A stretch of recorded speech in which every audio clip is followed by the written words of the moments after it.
네, 시청자 여러분 안녕하십니까. 하루의 뉴스를 정리해드리는 YTN 뉴스라이트입니다. 대단히 무례한 짓, 서해 공무원 피격 사건 감사원 서면 질의 요구에 대한 문재인 전 대통령의 반응입니다. 야당은 범국민적 저항운동을 제안했고 여당은 조선왕조실록에서도 흔치 않은 용어라고 비판했습니다. 오늘 시작된 국감장 곳곳에서도 관련 공방이 이어졌는데 어쨌든 지난주까지 전국을 뒤흔들었던 비속어 발언 공방에서 이슈가 살짝 옮겨지긴 했죠. 의도했건 아니건 국면 전환이 됐다면 여권에 유리한 카드가 될지 야권에 유리한 카드가 될지 잠시 후 나이트 포커스에서 다뤄보겠습니다. 자, 오늘의 주요 뉴스 먼저 정진영 앵커가 정리해드립니다.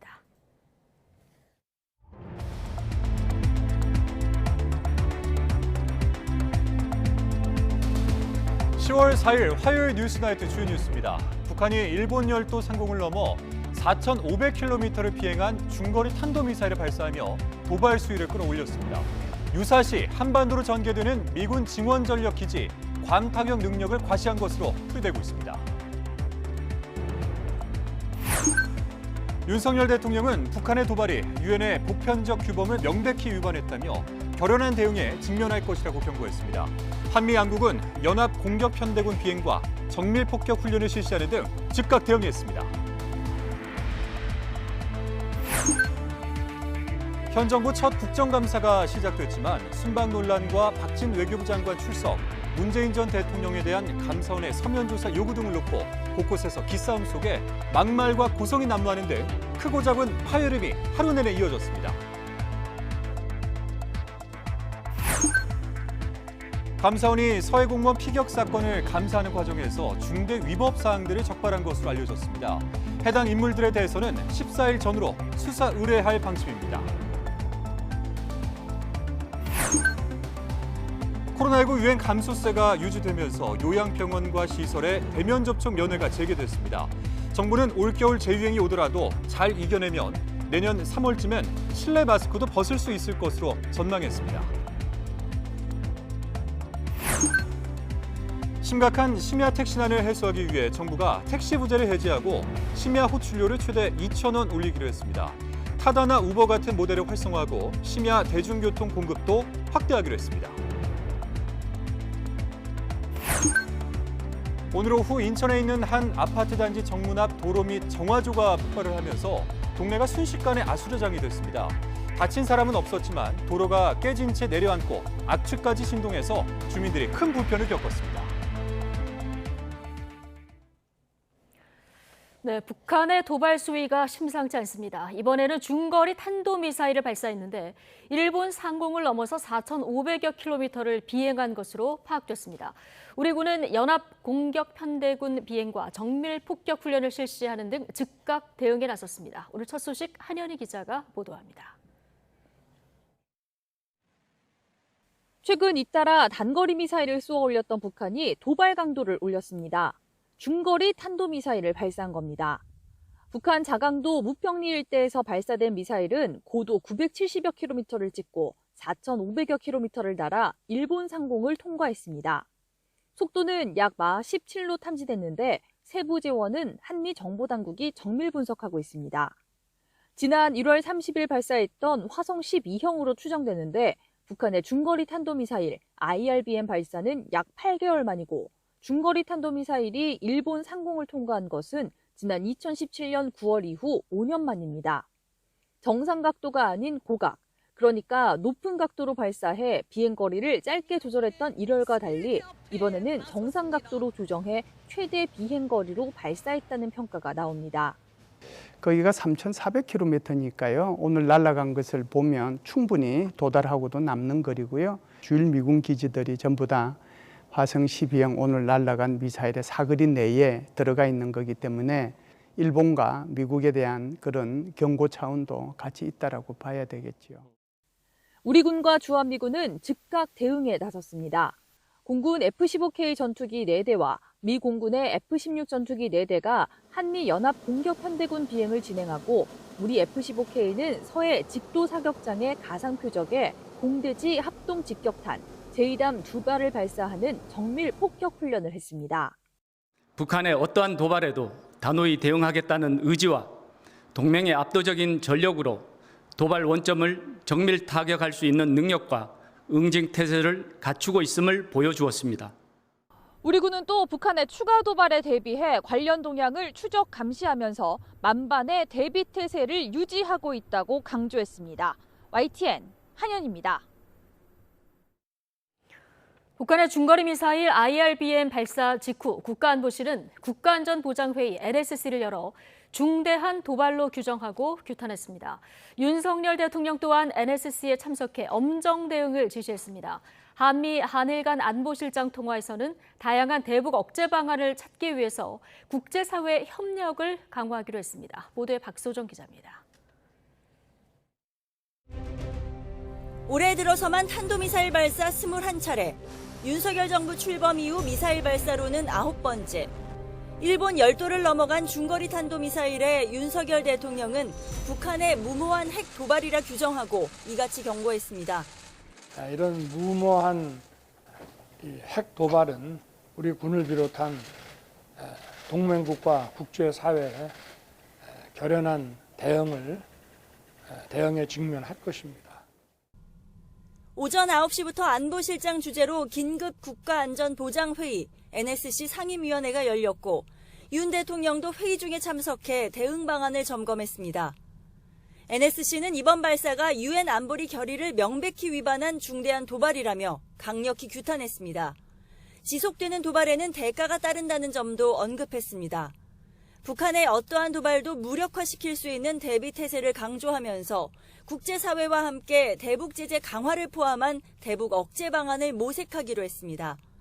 엄정 대응을 지시한 윤 대통령은 미국 등과 협력해 상응하는 조치를 추진할 것과 한미일 안보 협력을 높이기 위한 협의를 지시했습니다. 이어 한미일은 국가안보실장 간 협의를 통해 긴밀한 공조로 단호한 대응을 천명했습니다. 김성한 국가안보실장은 미 백악관 국가안보보좌관, 일본 국가안전보장국장과 각각 전화 통화로 이 같은 방안을 논의했습니다. 한반도뿐 아니라 동북아 및 국제 평화와 안정을 위협하는 중대한 도발 행위이자 유엔 안보리 결의의 명백한 위반이라는 데 인식을 같이 했습니다. 미국 백악관 NSC도 안보실장 간의 통화 내용을 전하면서 설리번 국가안보보좌관이 한국과 일본에 대한 미국의 확고한 공약을 재확인했다고 전했습니다. YTN 박소정입니다. 북한이 발사한 탄도미사일이 5년 만에 다시 일본 열도를 통과하다 보니 일본에서는 오늘 사이렌에 신문 호위까지 발행됐습니다. 일본 정부는 이번 일을 계기로 획기적인 방위력 강화에 나설 태세지만 주민 대피 등 초기 대응부터 문제가 잇따랐습니다. 도쿄 이경아 특파원입니다.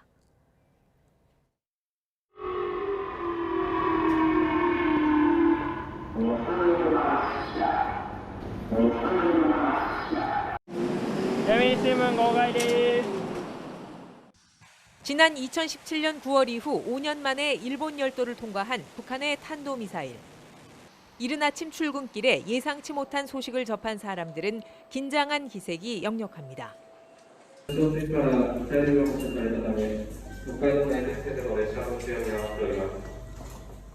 미사일이 지나간 홋카이도와 아오모리에는 대피 경보가 발령됐습니다.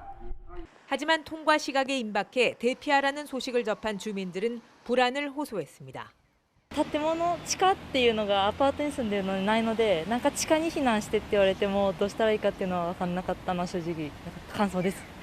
海の方にそういったミサイルが来るというのは、生活にも大きく影響が出ますので、非常に懸念材料だとは考えています。 일본 방위성은 이번 탄도미사일이 지금까지 쏜 북한 미사일 중 가장 멀리 날아갔다고 보고 있습니다. 일본은 북한이 7차 핵실험을 감행할 가능성이 있다고 보고 이번 사태에 단호히 대처할 방침입니다. 국제사회와 연계해 유엔 안보리를 통한 추가 대응 등에 나설 태세지만 구체적인 제재까지는 언급하지 않았습니다.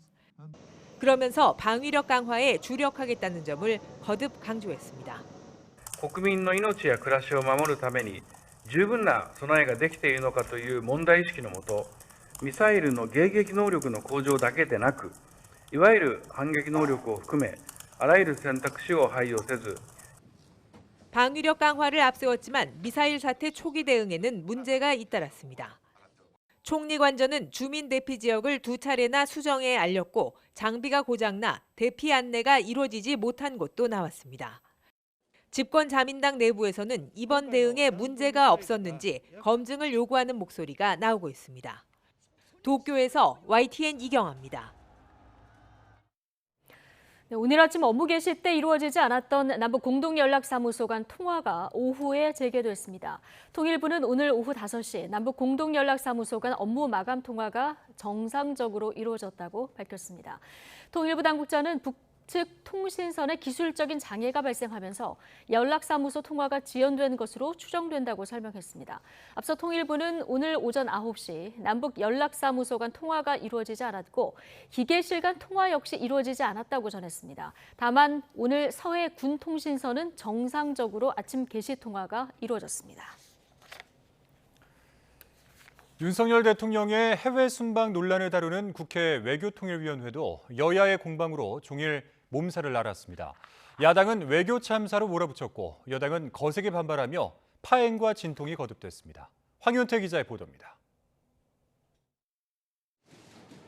해임 건의안 당사자인 박진 외교부 장관의 국회 출석 문제에서부터 여야는 거칠게 맞붙었습니다.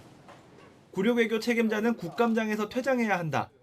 야당 정치 공세에 불과하다는 설전이 이어지며 불과 40분 만에 회의가 멈춰섰습니다. 국회의 권위, 의회주의를 존중하고 헌법적 신을 존중한다는 의미에서 국회의 국무위원 해임 건의안을 받아들임으로써 박진 장관에 대한 회의장, 퇴장을 요구하는 것이 더불어민주당의 입장입니다. 정당한 국회법에 따라서 지금 출석해 있는 장관을 퇴장하라고 명령할 권한이 없습니다. 차관에게 질의하세요. 다수 의석을 점유했다고 뭐 나가라고 윽박 지르고 말이지. 이게 정치 공세지 국감에 임하는 자세입니까? 3시간여 만에 재개된 국감에선 윤석열 대통령 비속어 발언 논란이 다시 도화선에 불을 댕겼습니다. 윤 대통령 녹취를 다시 들어보자는 민주당 주장을 합의 없인 못 튼다고 국민의힘이 막아서며 난타전이 벌어졌습니다. 이미 온라인상에 500만 명이 본 영상인데 뭘 국정감사장에서만 틀지 말라고 하는 게 이게 말이 됩니까? 사전에 영상을 봐서 아무 이상이 없으면 저희들 동의하겠습니다. 그러나 매우 부적절한 영상이면 저는 간사로서 동의하기 어렵습니다. 급기야 영국 BBC가 관련 논란을 풍자한 영상까지 등장했는데 What was Yoon's excuse for using the expletive? It's true. Mr. Yoon's office told reporters that he'd been referring to his own countries. 박 장관 사퇴를 촉구하는 야당 공격과 민주당이 국익을 훼손한다는 여당 엄호가 무한 반복됐습니다. 청력 테스트 계속해서는 안 되는 거예요, 국민들을.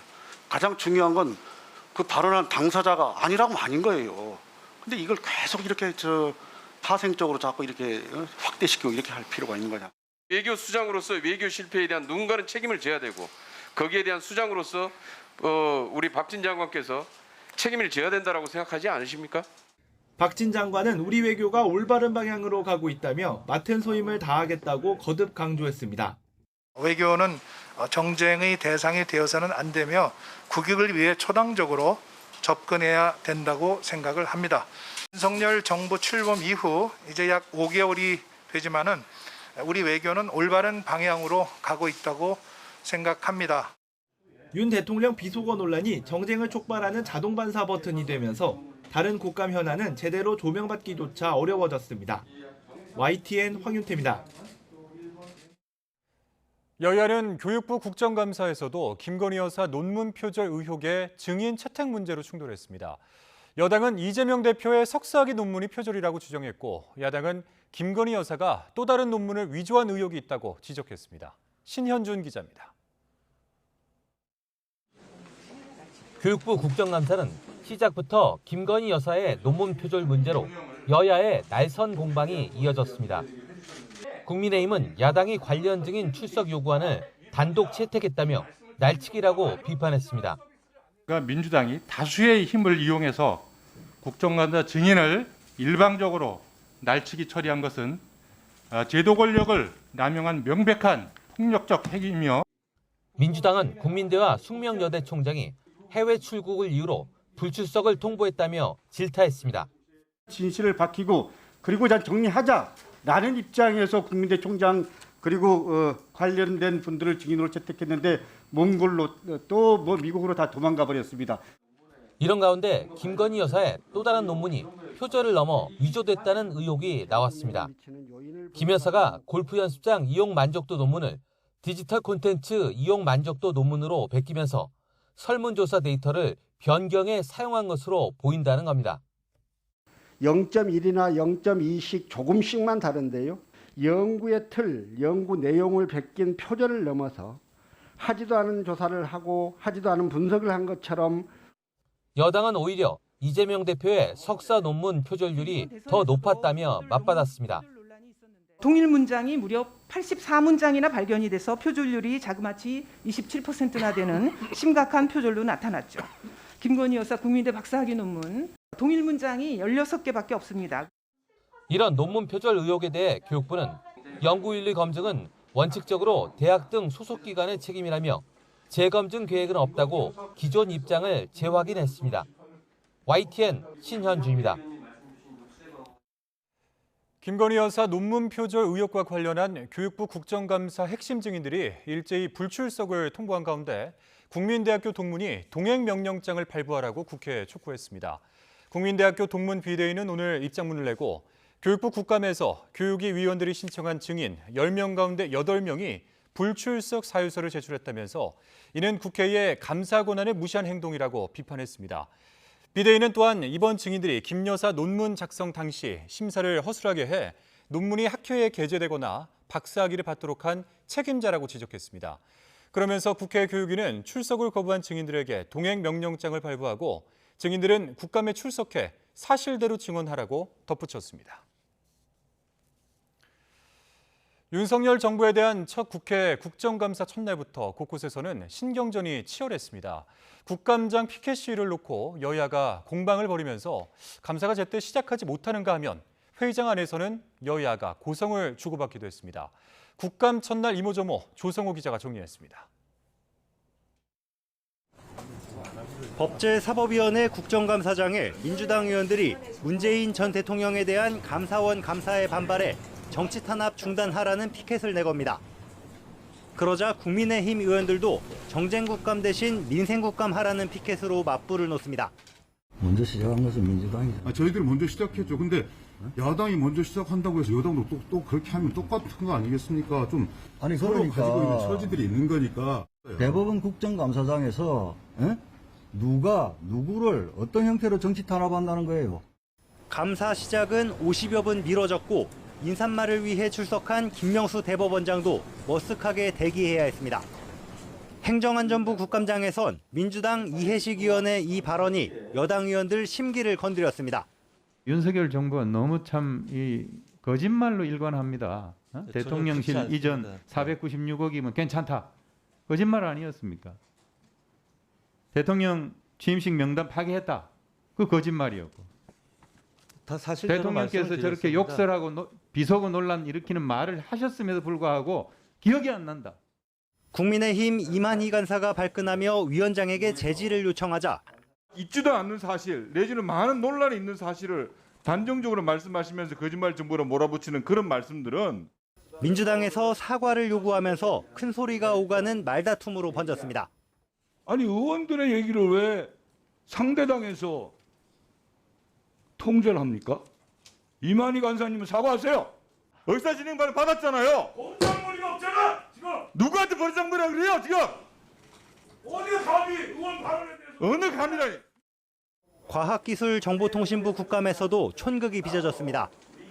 과기부 업무 현황이 담긴 자료가 컴퓨터에만 있고 문서로는 전달되지 않아 의원들 불만이 속출한 겁니다. 왜 우리한테는 이렇게 디지털로 보라고 해놓고 과기부 간부들은 아날로그 보느냐 이거야. 종이 없는 재판, 종이 없는 회의 이렇게 강조를 하는데 이게 50대, 60대 여기는 굉장히 좀 어렵습니다. 의원들 호통에 이종호 장관은 멋쩍게 사과했습니다. 파일을 너무 이렇게 찾기 어렵게 해서 의원님들을 불편하게 만들어서 대단히 이제 죄송하게 생각합니다.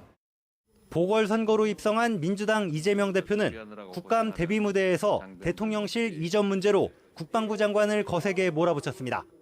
대통령실 이전하느라고 국방부 관련 부대들 온 동네 옮겨 다녀야 되죠. 이게 거의 1조 원 가까이 비용이 들 거라고 추산이 되는데 그 평가를 돈으로 따지는 건 아니라고 봅니다. 대통령이 청와대로 들어가면 아무 문제가 없었던 사안 아닙니까? 산업통상자원부 국감에선 국민의힘 정운천 의원이 이창양 장관이 업무 보고하는 사이 문자 메시지로 골프 약속을 잡는 장면이 취재진에 포착되기도 했습니다. YTN 조성호입니다. 윤석열 대통령은 감사원은 헌법기관으로 대통령실과 독립적으로 운영된다면서 관련 언급은 부적절하다고 밝혔습니다. 감사원이 문재인 전 대통령에게 서면 조사를 통보한 것에 선긋기를 한 건데요. 하지만 여야 정치권은 이와 관련한 장외 공방으로 뜨겁습니다. 조은재 기자입니다. 감사원이 문재인 전 대통령 서면 조사를 통보한 데 대해 윤석열 대통령은 원론적인 말로 거리 두기에 나섰습니다.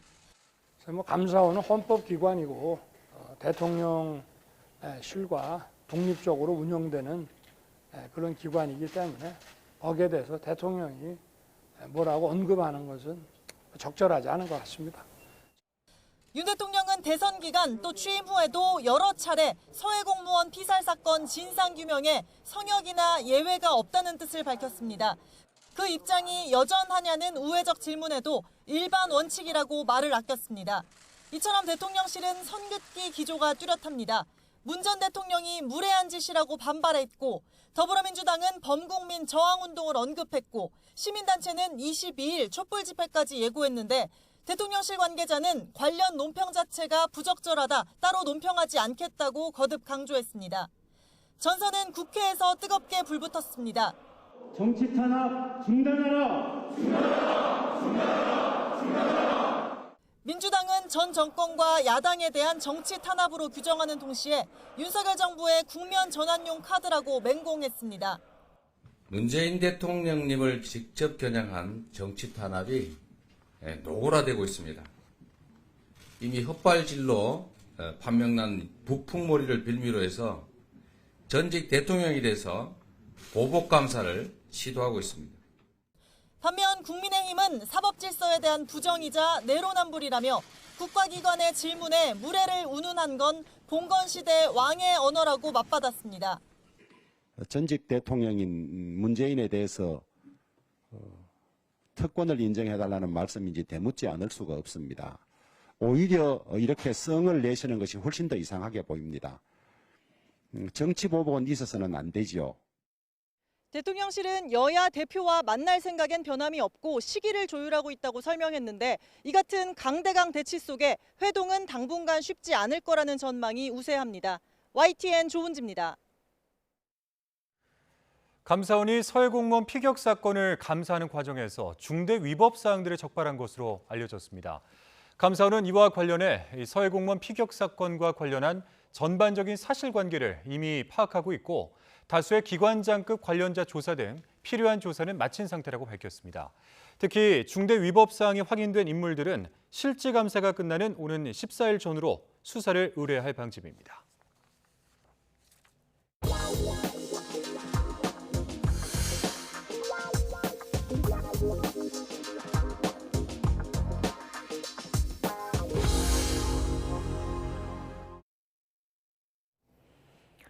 정부가 심야 택시난을 해소하기 위한 방안을 발표했습니다.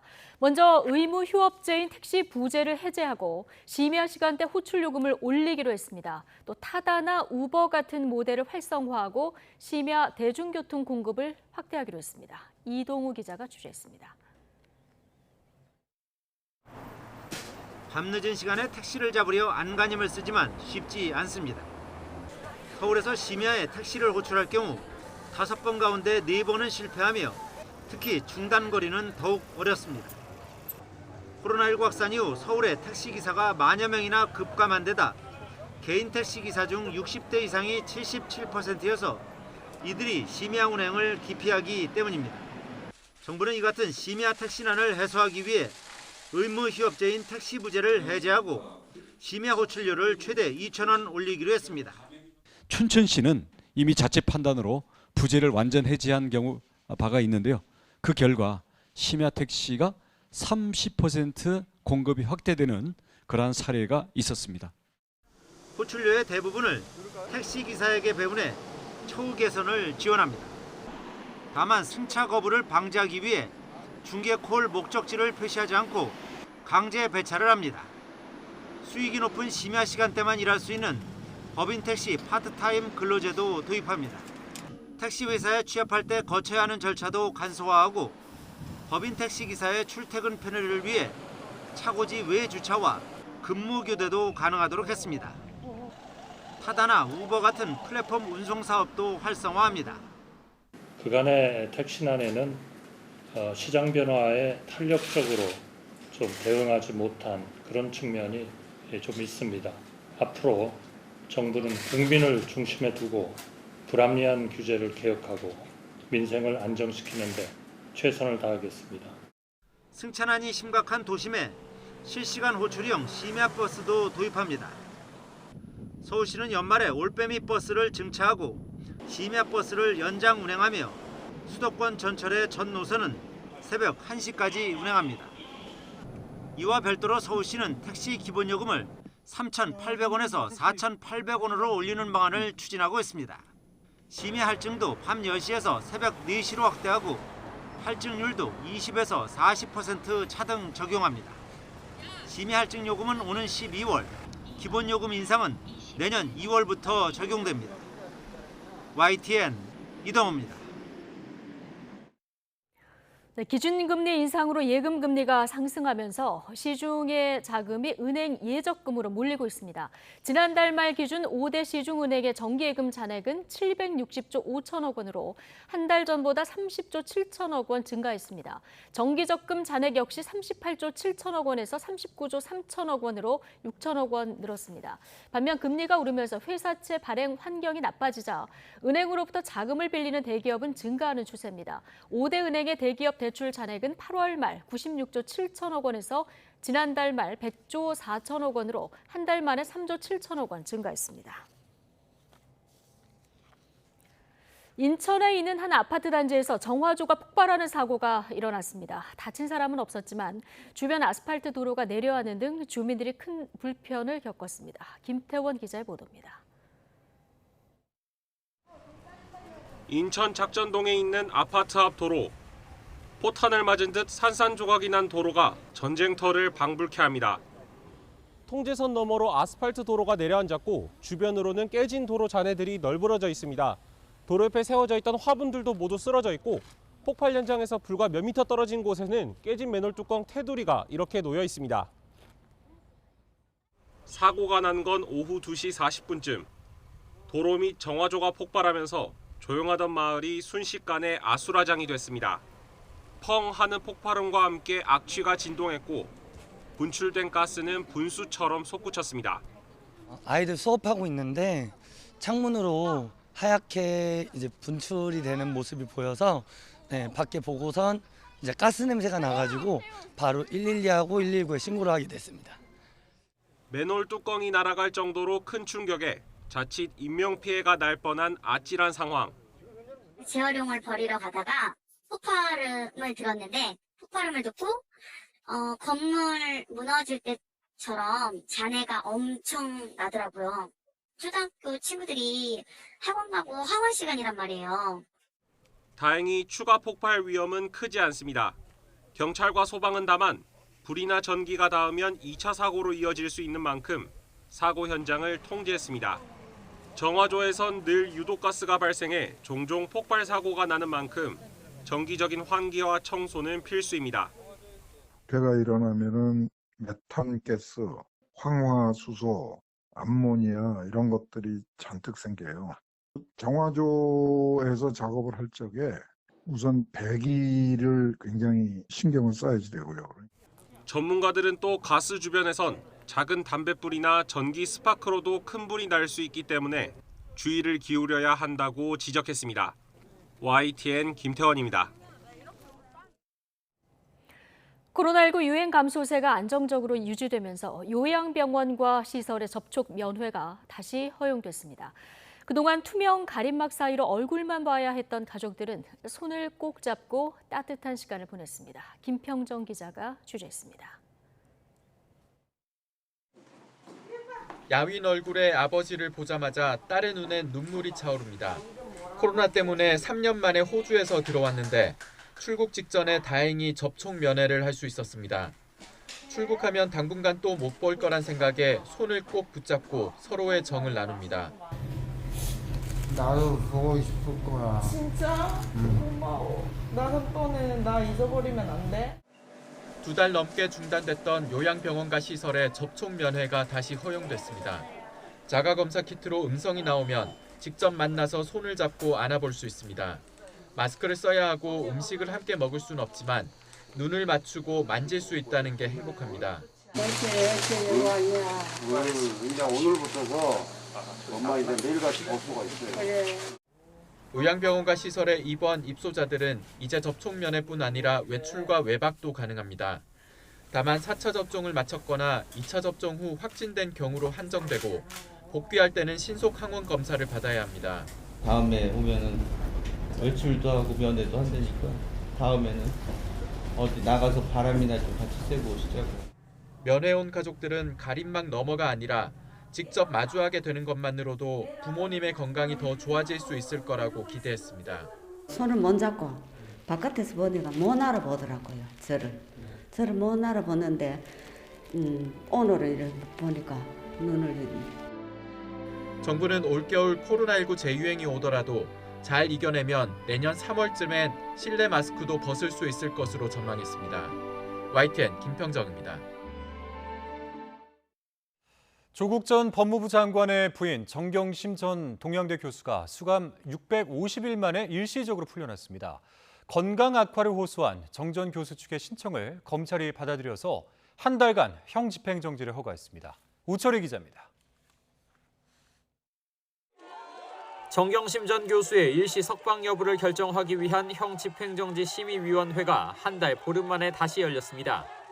첫 회의 때와는 정반대 결론이 내려졌습니다. 이번에는 정 전 교수를 일시적으로 석방할 필요가 있다고 의견을 모은 겁니다. 허가권자인 송경호 서울중앙지검장은 수술 등 치료 목적으로 한 달간 형 집행정지를 허가했습니다.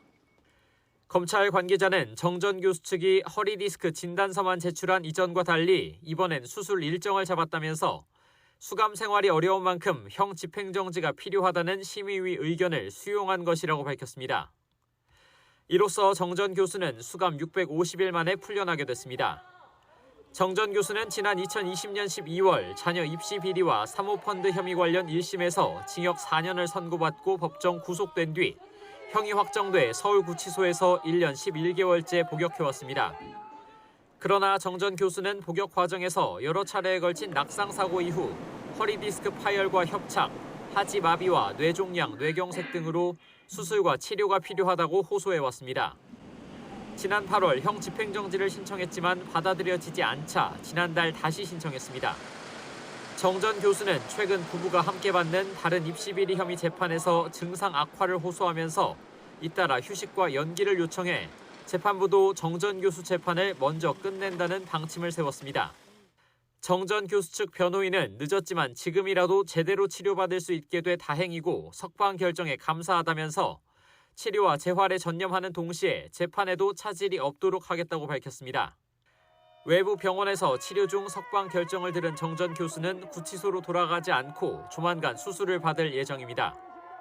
일단 형 집행정지 기간은 1개월이지만 추후 정 전 교수 측이 치료와 재활 등을 이유로 연장을 요청할 경우 검찰 허가 여부에 따라 더 늘어날 가능성도 있습니다. YTN 우철입니다. 이른바 채널A 강요미수 사건 당시 SNS에 허위 사실을 유포한 혐의로 기소된 최강욱 더불어민주당 의원이 1심에서 무죄를 선고받았습니다. 재판부는 허위 사실을 인정하더라도 비방할 목적은 없었던 것으로 판단된다면서 이 전 기자가 명예훼손을 자초한 여지도 있다고 꼬집었습니다. 홍민기 기자입니다. 재작년 4월 21대 총선을 앞두고 최강욱 더불어민주당 의원은 이동재 전 채널A 기자의 발언 요지라는 제목으로 SNS 글을 올렸습니다. 이 전 기자가 수감 중인 이철전 밸류인베스트 코리아 대표에게 보낸 편지와 녹취록을 요약했다는 내용입니다. 최 의원은 이 글에서 이 전 기자가 이철전 대표에게 사실이 아니라도 좋으니 유시민에게 돈을 줬다고 하라고 말했다고 주장했습니다. 또 고소할 사람은 우리가 준비해뒀다며 유시민의 집과 가족을 털고 노무현 재단도 압수수색한다고 말했다고 적었습니다. 이른바 검언 유착 의혹 보도와 관련해 근거로 제시한 주장인데 이후 시민단체는 공개된 녹취록에 이런 내용이 없다며 최 의원을 검찰에 고발했습니다. 검찰은 지난해 1월 이 발언이 허위사실에 의한 명예훼손이라고 보고 최 의원을 불구속 기소했습니다. 그러나 법원의 판단은 달랐습니다. 1심 재판부는 해당 게시글을 허위사실이라고 인정하면서도 언론과 검찰의 관계 등 공적인 관심사에 관한 내용이라고 지적했습니다. 대법원 판례에 따라 공적인 관심사에 관한 발언은 비방할 목적이 인정되지 않는 만큼 무죄로 판단했습니다. 특히 재판부는 실제 이 전 기자가 보낸 편지 내용을 보면 검찰과 연결돼 부당한 취재를 했다고 의심할 수 있는 만큼 명예훼손을 당할 위험을 자초했다고도 지적했습니다. 다만 검찰의 이른바 고발 사주에 의한 공소권 남용이라는 최 의원 주장은 받아들이지 않았습니다. 그런 불법적인 취재 그리고 검찰과 언론의 결탁 이런 거에 대해서 경종을 울리는 판결이 되었으면 하는 생각이고요. 앞으로 저도 정치인의 한 사람으로서 더욱 언행에 신중하고. 반면 강요미수 혐의로 1심에서 무죄를 선고받았던 이 전 기자는 비방 목적이 없다고 본 판결을 받아들일 수 없고 최 의원도 적반하장하고 있다며 유감을 드러냈습니다. 최 의원이 이번 사건에선 무죄를 선고받았지만 조국 전 법무부 장관 아들의 허위 경력 증명서 발급 혐의 등 다른 사건 재판도 진행 중이어서 결과에 따라 여전히 의원직을 잃을 수 있는 상황입니다. YTN 홍민기입니다. 지난 7월 이 700억 원대 이르는 LH 한국토지주택공사의 임대아파트 재도장 사업을 특정 업체가 불법으로 재하도급받아 부실 시공했다는 의혹 저희가 전해드린 바가 있습니다. 자, 당시 LH는 엄중 대처를 강조했지만 조사는 몇 달 동안 지지부진하고 의혹의 당사자는 여전히 이 재도장 공사 현장에 출입하는 것으로 취재 결과 드러났습니다. 이준엽 기자가 보도합니다. LH 임대아파트는 10년마다 전체를 재도장하는데 사업 발주액이 지난 5년 동안 1,000억 원이 넘습니다.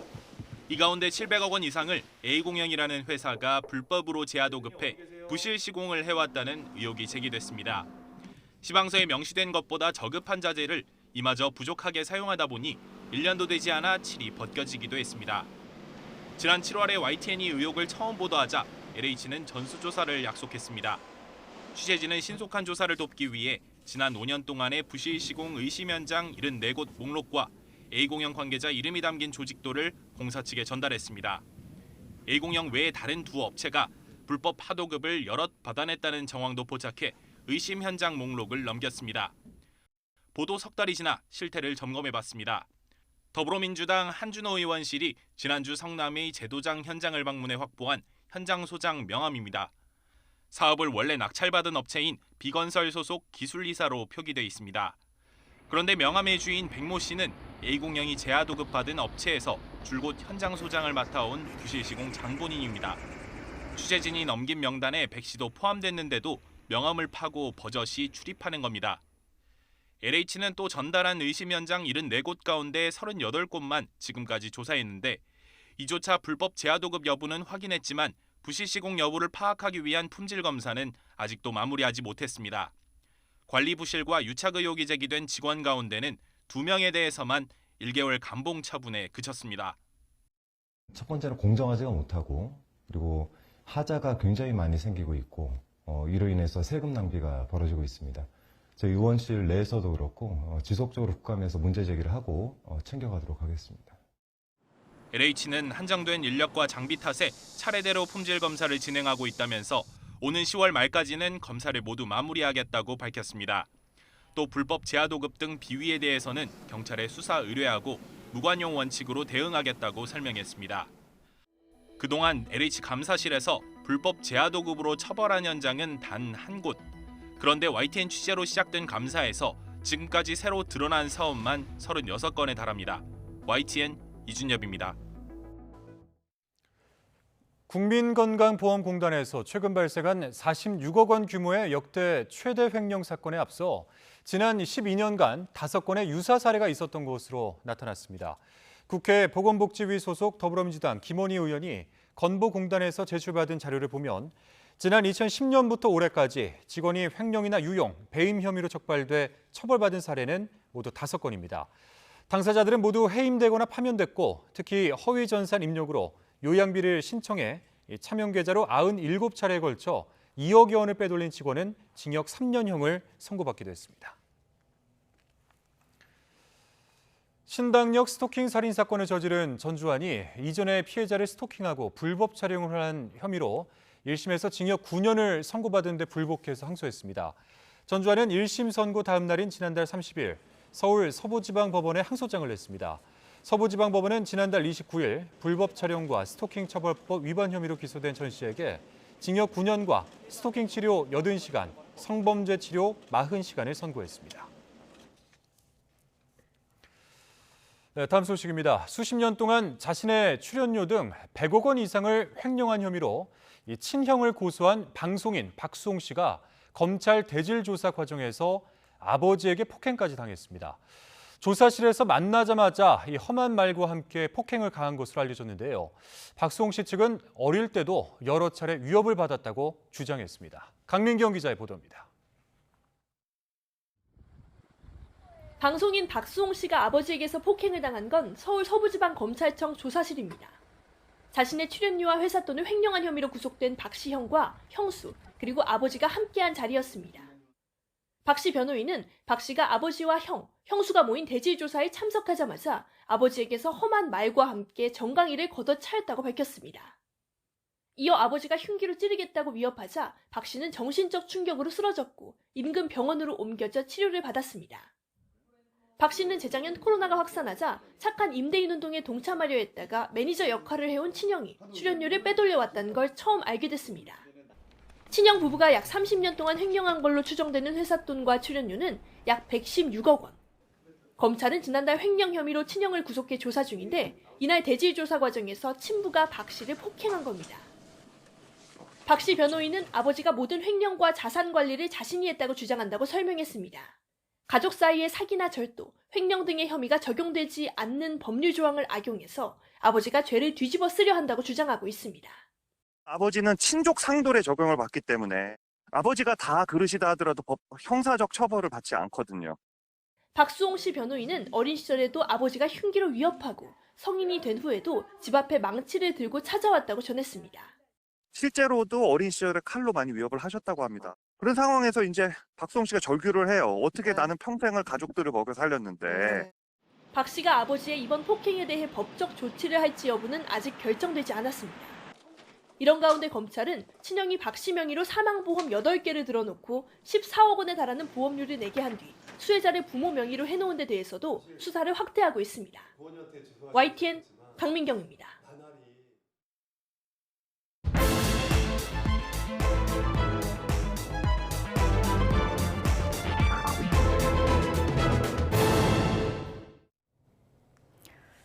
네, 정치권 관심 뉴스들 전달해보는 나이트 포커스. 오늘은 이종훈 정치평론가, 최진봉 성공회대 교수 두 분 모셨습니다. 어서 오십시오. 안녕하세요. 예, 안녕하십니까. 자, 서해 공무원 피격 사건 관련해서 감사원이 문 전 대통령에게 서면 조사를 통보한 것으로 알려졌죠. 정치권의 새로운 공방이 지금 시작됐는데, 자, 문 전 대통령 대단히 무례한 짓이다. 매우 강한 수위로 이제 불만을 드러냈고요. 감사원실은 감사원법에 따라서 절차에도 문제가 없고 이 종료 기한이 얼마 안 남았다 이런 주장을 하고 있어요. 어떻게 보십니까? 네, 그러니까 뭐 지금 시기적으로 볼 때 이게 뭔가 좀 정치적으로 뭔가 작동한 거 아닌가라고 하는 의구심을 갖기는 충분하다라고 저는 생각을 합니다. 그러니까 야당 쪽에서 정치 탄압이다 요즘 계속 그렇게 얘기를 하고 있는데 이 건도 마찬가지로 지금 보고 있는 거죠. 그러니까 뭐 외교 관련해서 지금 비속어 논란 굉장히 지금 이제 격화되고 있는 상황에서 좀 이슈 전환을 위해서 국면 전환을 위해서 뭐 대통령실이 이렇게 좀 작동한 거 아니겠는가 이렇게 지금 이제 보는 시각이 있고 뭐 지금 시점상으로 보면 충분히 그렇게 볼 수 있는 그런 여지가 좀 있다라고 좀 생각을 하고요.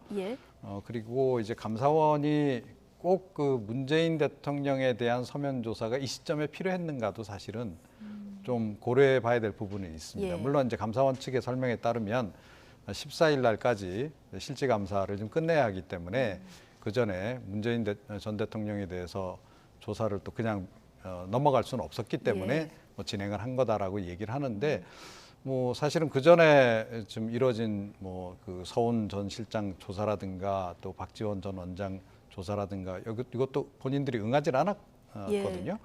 그런 상태였다라고 한다면 문재인 전 대통령도 응하지 않을 것이 이제 거의 분명했다라고 보고 뭐 그런 상황에서 굳이 이렇게 이 조사를 하겠다라는 것을 예. 통보할 필요가 있었는가 하는 것. 이제 그런 부분에서 조금 이제 의구심이 제기되는 건 이제 사실입니다. 네. 그러나 그럼에도 불구하고 문재인 대통령의 반응 역시 조금 과민 반응이었던 것은 분명하다 이렇게 생각합니다. 예.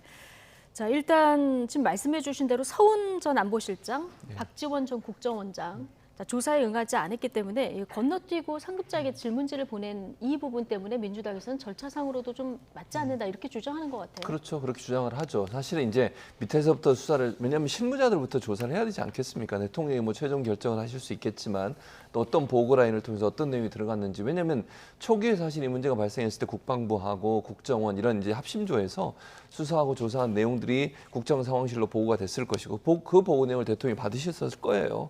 그러면 실제 그 현장에 있었던 사람들, 즉 중요한 결정 과정에 있었던 분들에 대한 조사가 이루어지지 않은 상태에서 대통령한테 질문을 한다. 이건 약간 좀 어폐가 있죠. 왜냐하면 밑에 있는 분들은 조사를 못한 상태에서 무슨 질문을 하겠다는 건지도 궁금한 것이고 또 하나는 이제 감사원이 이렇게 문재인 전 대통령에게 서면을 보내면서 논란이 됐던 것 중 하나가 뭐냐면 감사원법에 보면 12조에 이렇게 돼 있습니다. 감사 정책이나 주요 감사 계획은 감사위원회의 의결을 거치도록 돼 있습니다. 예. 그런데 이번 같은 경우는 감사위원회의 의결을 거치지 않고 감사원장이 직권으로 이제 감사를 시작한 거거든요. 근데 감사원법에 보면 감사원장이 직권을 할 수 있는 범위가 상시 공직 감찰이에요. 예. 근데 이건 전 정부에 관한 거잖아요. 상시 공직 감찰이라 하면 일반적으로 현재 공직에 있는 분들에 대한 조사가 필요할 때는 필요에 따라서 감사원장이 직권을 할 수 있지만 사실은 이 전 정부에 관련된 거고 이게 처음 조사에서는 해경이나 국방부에서 그런 발표 내용과 지금의 발표가 전혀 다른 내용을 발표를 했었는데 그 발표 내용이 바뀌자마자 바로 감사를 지시하는 것이 과연 타당한가 하는 부분에 대한 논란도 있고요. 또 하나는 아무래도 최재해 감사원장이 지난번 국회에서 했던 발언이 있지 않습니까? 감사원이 하는 역할이 뭐냐고 물었더니 대통령의 국정 운영을 지원하는 기관이다. 이래가지고 그때 얼마나 큰 논란이 됐었습니까? 이런 여러 가지 상황들로 봤을 때 문재인 대통령 입장에서는 이게 정치적으로 전 정부에 대한 어떤 정치 공격을 하기 위한 그런 수단이 아닌가 이런 이제 불쾌감이 드러난 그런 표현이라고 생각합니다. 예.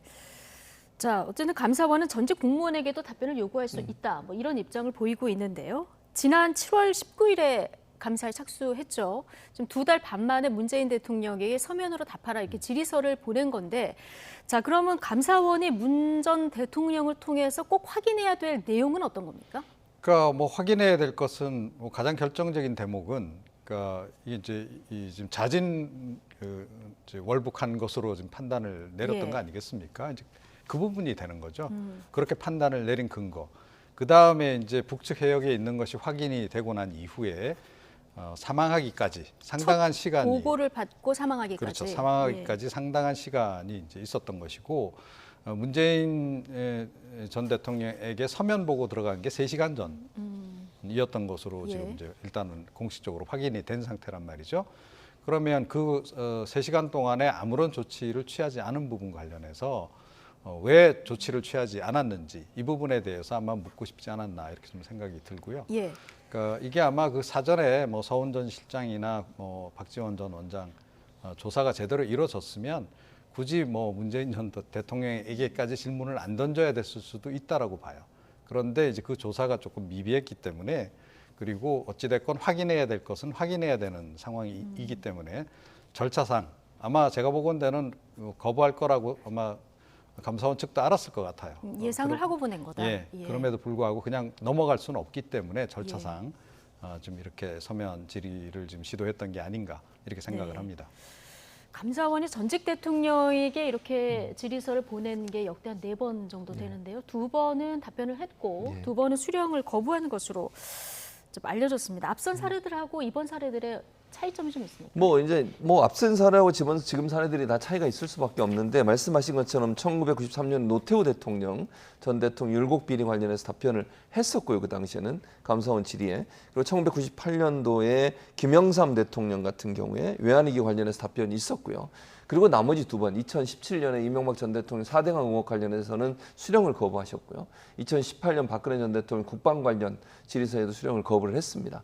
물론 각 대통령마다 각각의 사안이 약간의 차이가 있을 수는 있어요. 다만 이제 이게 어떤 형태, 예를 들면 범죄로서 문제가 될 수 있는 사안이냐 하는 부분에 논란이 있는 것 같고, 두 번째는 이게 지금 이번 그 문재인 전 대통령에게 그 질문지를 보낸 이 사안 같은 경우는 검찰이 수사를 지금 함께 하고 있습니다. 그렇기 때문에 사실은 검찰의 수사 결과가 어떻게 나오냐도 중요하다고 보여지고요. 이게 양쪽에서 감사원도 하고 검찰도 하고 이런 경우들은 그 당시에는 그렇게 흔하지 않았었어요. 예를 들면 한쪽에서 조사가 끝나고 감사원에서 감사가 끝나고 감사원에서 조사한 내용을 기반으로 해서 검찰이 수사를 들어가는 경우는 많이 있었지만 검찰과 감사원이 동시에 조사를 하고 수사를 하는 경우는 그렇게 많지 않았거든요. 이번 사안 같은 경우는 검찰이 이미 수사를 진행하고 있습니다. 그런 상황이기 때문에 감사원이 이렇게 하는 것이 과연 이게 제가 볼 때는 감사원보다는 검찰이 더 수사 권한이 더 많고 강제 수사를 할 수 있는 권한까지 있기 때문에 거기서 더 많은 내용이 나올 수 있는 가능성이 있다고 보여지는데, 감사원이 이렇게까지 문재인 전 대통령에게 질문서를 보내면서까지 이렇게 할 필요가 있었을까 하는 부분에 대한 여러 가지 의문이 든다고 생각이 듭니다. 예, 역대 지금 봤던 사안들 다 중요합니다만은 이건 좀 앞으로 이제 검찰 조사도 말씀하신 대로 지켜봐야겠습니다만은 만에 하나 월북이 아니다 이렇게 판명이 된다고 하면은 우리 공무원이 북한 해역에서 이제 피격이 된 이런 상황 아니겠습니까? 중대성에 있어서는 좀 이견이 있을 것 같은데요.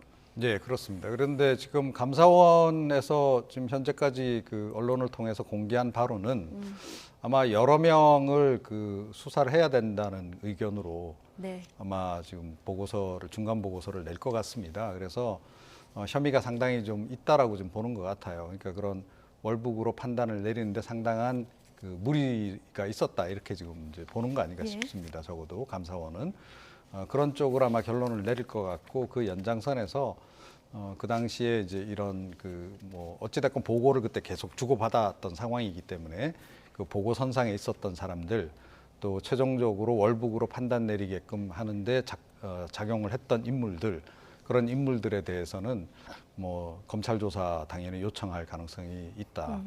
안 그래도 지금 조금 전에 말씀하셨듯이 이미 검찰 조사가 진행 중인 상황이긴 합니다만, 거기에 이제 감사원의 이제 조사 결과까지 좀 더해진다면 사실은 이제 검찰 수사의 강도가 조금 더 높아질 개연성은 있다 이렇게 생각합니다.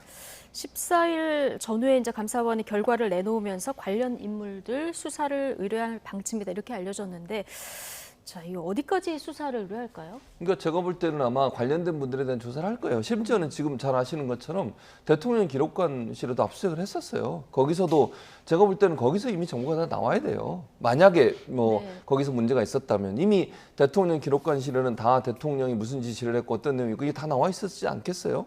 압수수색을 2번이나 한 걸로 저는 알고 있는데, 그 정도의 정보를 이미 입수를 했다고 하면 대통령한테 굳이 저렇게까지 질의서를 보낼 이유가 있었을까 이런 생각이 든다는 거죠. 그러니까 저런 부분들이 감사원이 어차피 그 거부할 걸 거의 확실시된 상황에서 질의서를 보낸 것 자체가 정치적 행위 아니냐 이런 비판이 있을 수 있다고 저는 보고요. 저 질문은 어느 선까지 감사원이 수사를 의뢰할까요? 제가 볼 때는 관련된 분들을 할 것 같은데 제 개인적인 생각입니다. 이거는 문재인 전 대통령 포함시키지 않을 것 같고요. 전직 국정원장들까지는 포함시킬 것 같아요. 제 생각입니다. 이거는 물론 감사원이 어디까지 할 거냐. 왜냐하면 사실은 대통령 입장에서는 판단을 하는 입장이지만 정보를 수집해서 올라오는 것은 합심적으로, 예를 들면 국정원이라든지 국방부라든지 이런 분들이 분석한 내용들을 보고 판단하는 거잖아요. 현장에 가 있는 사람들은 그분들이고, 그러니까 그 현장에서 그렇게 판단하도록 만든 여러 가지 주체들, 그게 아마 이제 제가 볼 때는 국정원장까지도 갈 거라고 저는 보는데, 아마 지금의 감사원은 국정원장 선까지는 아마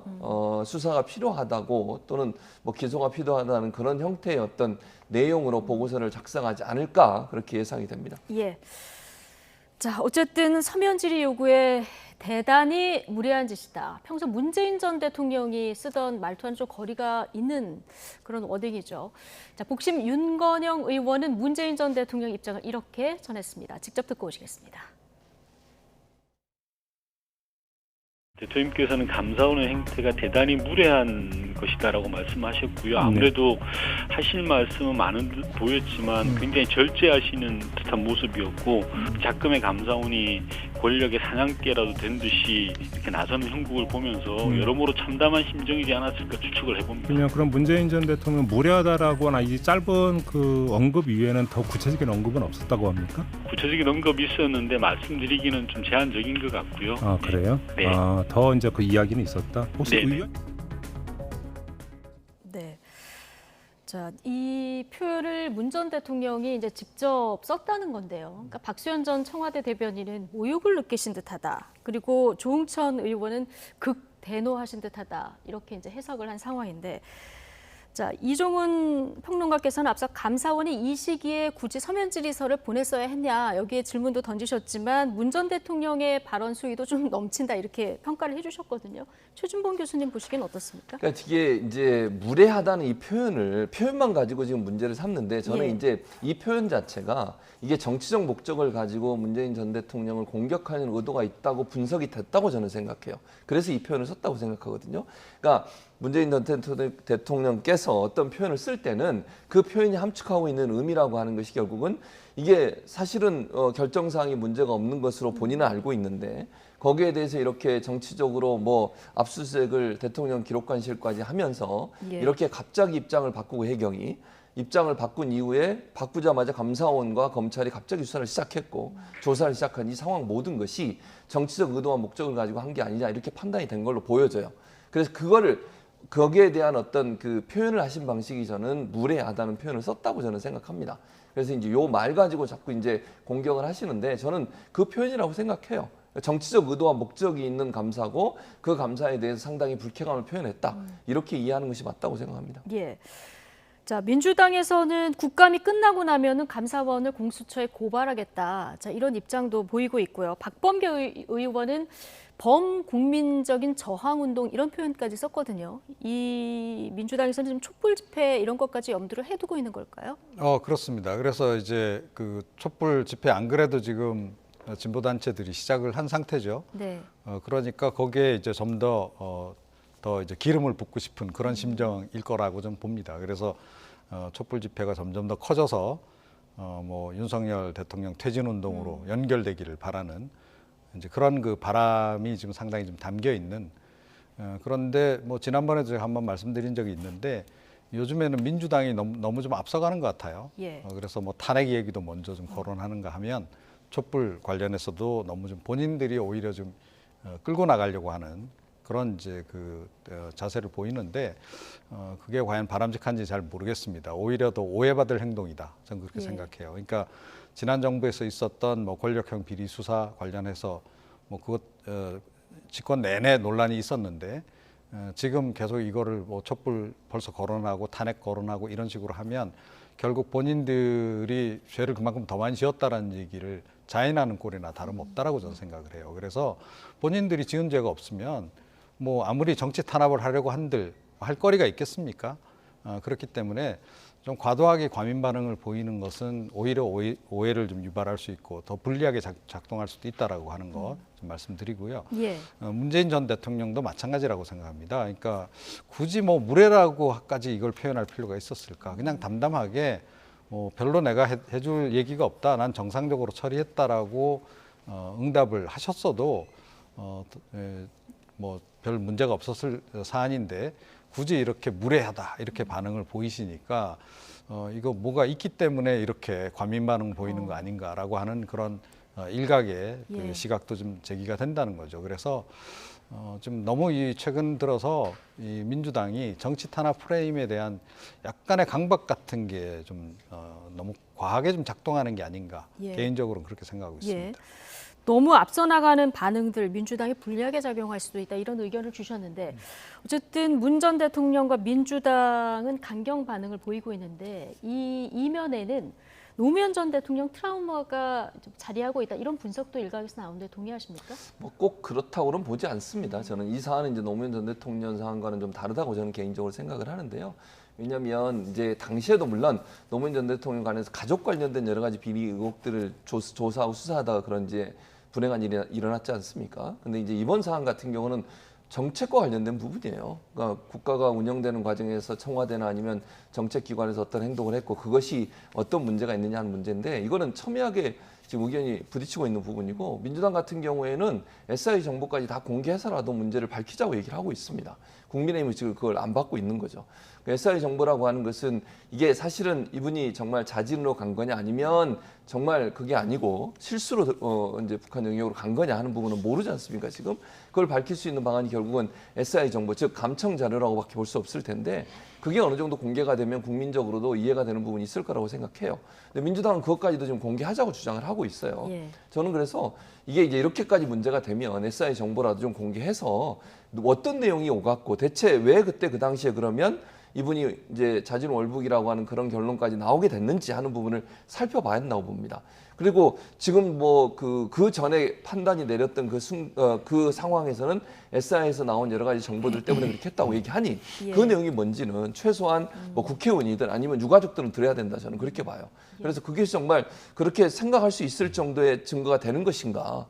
그게 없으니까 지금 계속 공방만 오가는 거 아니겠습니까? 그래서 그런 부분들을 좀 밝혀내고 또 어찌 보면 필요하다면 비밀 사안이라 하더라도 일정 부분 공개를 해서라도 이걸 매듭 짓고 가야지 이렇게 정치적 공방만 오가게 되면 어떤 게 진실인지 국민들은 모를 수밖에 없는 거 아니겠어요? 그래서 그런 노력들이 좀 필요한 상황이기 때문에 네. 노무현 전 대통령 사안과는 좀 결이 다른 내용이다 이렇게 생각합니다. 예. 자, 봉건 시대 왕의 언어냐 이렇게 맞불을 놓고 있는 국민의힘 문 전 대통령이 야당 대표였던 2016년 발언까지 재소환했는데 어떤 발언인지 듣고 오시겠습니다. 법 앞에는 만인이 평등합니다. 성역이 있을 수 없습니다. 대통령도 범죄 행위를 했다면 당연히 수사받아야 하고 해임 후에 불기소 특권이 없어진다면 그때는 엄정한 법의 심판도 받아야 할 것입니다. 네. 자, 국민의힘이 이제 국정농단 수사 당시 박 전 대통령을 향해서 한 노무현 전 대통령의 이제 발언을 소환을 하는 건데 늘 완전히 동일한 상황은 아니더라도 어쨌든 정치인의 발언은 늘 이렇게 과거 발언이 소환이 됩니다. 예. 뭐 그때 상황하고 지금 상황은 어떻게 봐야 될까요? 뭐 이제 뭐 상황에 따라서 정치인들의 말은 늘 이제 바뀌는 거다 이렇게 이제 봐야 되겠죠. 거기서 이제 문재인 전 대통령도 예외는 아니다. 뭐 이렇게 이제 우리가 봐야겠습니다. 그러니까 지금 같은 경우에 어찌됐건 본인에게 뭔가 좀 불리하게 뭔가 상황이 돌아가는 것 같고 정치적인 어떤 압박감 같은 게 느껴지기 때문에 제가 보건대는 좀 전원 생활을 즐기시는 분 치고는 좀 상당히 격한 반응을 보이신 게 아닌가 네. 좀 그런 생각이 좀 들고요. 그런데 뭐 본인이 과거에 하셨던 말씀 그대로입니다. 사실은 국민들은 전직 대통령 누구라 하더라도 만약에 뭐 실제로 뭐 이렇게 불법 행위에 관련이 됐다라든가 할 경우에는 누구라도 처벌을 받아야 된다는 생각을 가지고 있다라는 것. 그리고 이거는 어떻게 보면 뭐 그렇기 때문에 우리가 너무 전직 대통령들에게 좀 잔인한 거 아니냐 뭐 이런 일각의 시각도 있습니다만 그럼에도 불구하고 우리가 정치가 이런 정도로까지 발전하고 우리가 선진국이 될 수 있었던 데는 전직 대통령조차도 처벌을 할 수 있는 나라라고 하는 것. 그것이 강력한 저력으로 작동했다라고 하는 것. 그거 뭐 누구보다도 문재인 전 대통령이 그 심에 대해서는 잘 아실 거라고 좀 봐요. 본인도 뭐 촛불혁명 그 과정을 통해서 대통령이 되셨기 때문에 그래서 나는 예외다 이런 생각은 조금 좀 안 하시는 게 어떨까. 그리고 좀 앞으로도 아마 제가 보건대 이 건 말고도 좀 계속 여러 건이 있습니다. 그러니까 울산시장 선거 개입 건도 있고 예. 대통령 관련해서 뭐 굉장히 적시된 사안들이 좀 적지 않은 있기 때문에 아마 뭐 이런저런 수사 압박이 상당히 이제 올 텐데 뭐 그것에 대해서 법조인답게 담담하게 이렇게 대응하시는 편이 오히려 오해를 덜 유발하지 않을까 저는 그렇게 생각을 합니다. 예. 어쨌든 지난주만 해도 비속어 공방이 계속됐었는데 이슈가 자연스럽게 이쪽으로 지금 옮겨온 이런 상황입니다. 민주당에서는 이게 여당의 국면 전환용 카드다 이런 얘기가 지금 나오고 있고요. 네. 감사원이 서면 조사를 왜 지금 이 시점에 그 요구를 했을까? 앞서 이정훈 평론가도 그래서 비슷한 측면에서 이제 국면 전환용이다 이렇게 평가를 해주셨는데 최진봉 교수님은 어떻게 보십니까? 저도 같은 생각이에요. 그러니까 시점적으로 보면 이렇게 비서고 논란, 외교 참사 논란 이런 논란 때문에 사실 윤석열 정부와 국민의힘이 상당히 코너에 몰렸었거든요. 이런 상황에서 갑자기 이슈가 지금 이 사건으로 사안으로 넘어가 버렸어요. 그게 바로 이제 문재인 전 대통령에게 서면 질의서 보내겠다, 그걸 받지 않겠다 이러면서 이제 이슈가 이걸로 넘어가면서 거의 뭐 모든 뉴스에 이런 부분들이 주요 뉴스가 돼버렸거든요. 결국은 국면 전환을 위해서 이렇게 사정 정국을 드라이브를 거는 거 아닌가. 결국 윤석열 정부가 본인들이 실수하고 비판받는 지점에 대해서 빨리 이슈를 전환하기 위해서 강력한 사정 정국을 하고 있다. 이렇게 좀 보고 있는 거죠. 그래서 민주당 입장에서는 이게 순수하게 정말 문제가 있어서 이걸 절차를 밟아가는 것이 아니라 정치적 의도와 목적을 가지고 보복 감사를 하고 정치적 감사를 하는 거 아니냐. 이런 의심을 떨칠 수 없는 상황이 돼버린 거죠. 그래서 결국은 문재인 대통령도 그런 차원에서 아마 무례하다는 표현을 썼다고 저는 생각해요. 그래서 민주당 입장에서는 지금 이렇게 민주당 뭐 이재명 대표도 그렇고 문재인 대통령에까지 지금 여러 가지 칼끝을 겨누고 조사를 하려고 하는 시도를 하는 것들이 결국은 본인들의 잘못을 덮기 위한 하나의 공포 정치가 아니겠나 이렇게 좀 주장을 하고 있는 거죠. 예, 지금 조금 전까지 보여드린 그 여야에서 오늘 나온 발언들을 보면은 발언 수위가 굉장히 높거든요. 여야가 다 똘똘 뭉치는 이런 분위기인데 이 국면 전환을 의도했건 아니건 만약에 국면 전환이 이렇게 됐다고 하면 지금 여당에 유리한 겁니까? 야당에 유리한 겁니까? 근데 그게 좀 역설적이게도 예. 과연 이제 여당에 과연 유리할까? 또 네. 윤석열 대통령에게 유리한 프레임인가? 이거는 좀 의문이에요. 네, 어떤 면에서 그러니까 그렇습니까? 최근 들어서 지금 윤석열 대통령과 그 대통령실의 움직임을 보게 되면 불리한 국면에 자꾸 처하게 되면 그거를 돌파하는 카드로 핵심 지지층들을 골기시키는 예. 그런 식의 지금 이제 프레임을 짜고 지금 나선다는 거죠. 그런데 이 프레임으로 계속 갈 경우에 과연 이 국정수행 지지율 30% 그 내외에 그 박스권으로부터 탈출이 과연 가능하겠는가 하는 거예요. 그러니까 당장 뭐 그나마 30% 밑으로도 지금 자꾸 떨어지는 그런 여론조사 지표가 나오니까 그거를 일부 방어하는 데는 도움이 될지 모르겠습니다. 그래서 한 30% 잘하면 한 35%까지 뭐 회복하는 게 가능할 수는 있는데 문제는 그 다음이죠. 뭐 그 상태를 계속 유지하는 게 과연 바람직하냐는 겁니다. 민주당 입장에서는 어떻습니까? 이게 문재인 전 대통령이 타겟이 되면 네. 민주당 지지층들은 어떻게 사실 정치적으로 보면 그 민주당 입장에서는 오히려 그 내심 좀 반길 겁니다. 그러니까 문재인 전 대통령 계속 때려주고 지금 뭐 야당에 계속 이런저런 이제 사안들로 해서 좀 공격을 좀 대통령실에서 해주는 것 편이 네. 지금은 오히려 더 유리하다라는 생각을 좀 할 거예요. 그러니까 만약에 윤석열 대통령의 국정수행 지지율이 높은 상태 같으면 그러면 계속 사실은 좀 밀립니다. 어쩔 수 없이.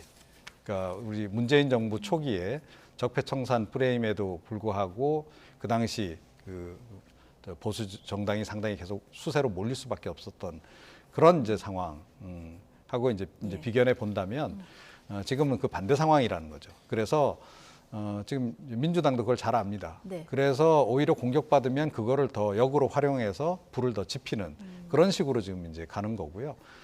그런데 이제 이러다 보니 사실은 이제 그래서 국민들이 이제 걱정이 더 점점 이제 고조될 수밖에 없는 거죠. 그러면 소는 누가 키우냐? 네. 그야말로 민생은 누가 챙기냐 하는 그러니까요. 건데 경제도 실제로 어려운데. 지금 그런 상황이 지금 국정감사장에서 벌어지고 있는 거죠. 예. 자, 윤석열 대통령의 입장도 궁금한데요. 오늘 아침 출근길 관련 질문에 말을 아끼는 모습이었습니다. 듣고 오시죠. 감사원이 네. 서면 조사 요청을 문재인 대통령한테 불쾌감을 표시했다라는 얘기가 있는데 어떻게 보시는지 궁금합니다. 감사원은 헌법기관이고 대통령실과 독립적으로 운영되는 그런 기관이기 때문에 거기에 대해서 대통령이 뭐라고 언급하는 것은 적절하지 않은 것 같습니다. 네, 감사원은 헌법기관이다. 대통령이 언급하는 것은 적절치 않다. 이렇게 원론적인 답변 듣고 왔습니다. 일단 거리두기를 하는 이런 발언 듣고 왔는데 야당에서는 대통령 묵인 없이 전직 대통령 이 서면 조사가 가능하냐, 뭐 뒷배가 누구냐 이런 얘기까지 지금 나왔거든요. 그렇죠. 뭐 그렇게 이제 의심을 할 수밖에 없죠. 물론 대통령이야 공개적으로 저렇게 얘기할 수밖에 없어요. 저기서 뭐 다른 얘기를 하면 그게 더 이상한 거거든요. 예. 전 그런 비판받아 마땅하다고 봅니다. 그러나 오늘 대통령 답변은 적절했다. 적절했죠. 예. 왜냐하면 저렇게 얘기하는 게 그냥 정석이에요. 저기서 뭐 꼭 해야 된다, 뭐 조사를 해야죠. 이렇게 나오면 저는 더 큰 문제예요. 근데 예. 어쨌든 그렇게 말씀하신 건 잘했다고 저는 보고, 그러나 이제 그게 과연 그러면 대통령실과의 조율 없이 그러면 감사원이 독단적으로 했을까 하는 부분에는 정치적으로 의혹을 가질 수 있다고 저는 봐요. 그러니까 민주당 입장에서는 대통령이나 대통령실의 조율 없이 감사원이 그런 문재인 전 대통령에 대해서 서면 조사를 하게 했을까 하는 부분에 의문이 생길 수밖에 없는 거죠. 물론 뭐 그건 아무도 모르는 거지만 정치적 상황으로 봤을 때는 이렇게 무리하게 해서 별 얻을 것도 없는 상황에서 그렇게 카드를 던진 것이 과연 감사원 독단적인 판단일까 아니면 대통령실과의 조율일까 하는 부분에 있어서는 의문이 생길 수밖에 없다. 왜냐하면 아까 말씀드린 것처럼 대통령실이 공격에 처해 있었고 여러 가지 외교 참사나 비서거 논란 때문에 어려운 상황이 있었는데 그 국면 전환용으로 이게 적절하게 활용됐다고 볼 수 있는 상황이라고 하면 대통령실과의 조율이 있었을 가능성을 생각해 볼 수 있는 그런 지점이라고 가능성을 생각해 볼 그렇죠. 수 있다. 예.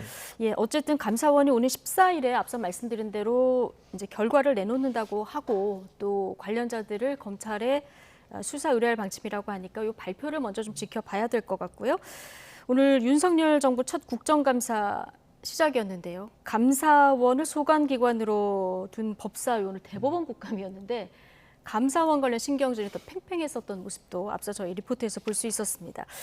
정치권 갈등이 이렇게 최고조로 치닫는 상황에서 시작된 국감이다 보니까 법사위 말고도 상임위 곳곳에서 여야가 정면 충돌했습니다. 특히 윤 대통령의 해외 순방을 다루는 이 외통위는 파행이 거듭되는데 주요 장면 영상으로 보고 오시겠습니다.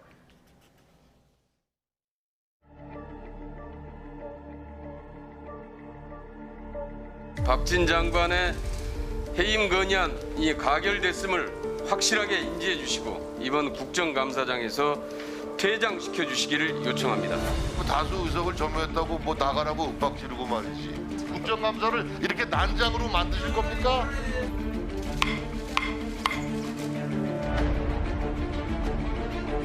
김은혜 홍보수석이 다시 들어봐라 했던 영상인데 질의를 위해서 그 영상을 틀 수 있도록 좀 해주십시오. 사전에 영상을 봐서 아무 이상이 없으면 저들 동의하겠습니다. 그러나 매우 부적절한 영상이면 저는 간사로서 동의하기 어렵습니다. 이미 온라인상에 500만 명이 본 영상인데 뭘 국정감사장에서만 틀지 말라고 하는 게 이게 말이 됩니까?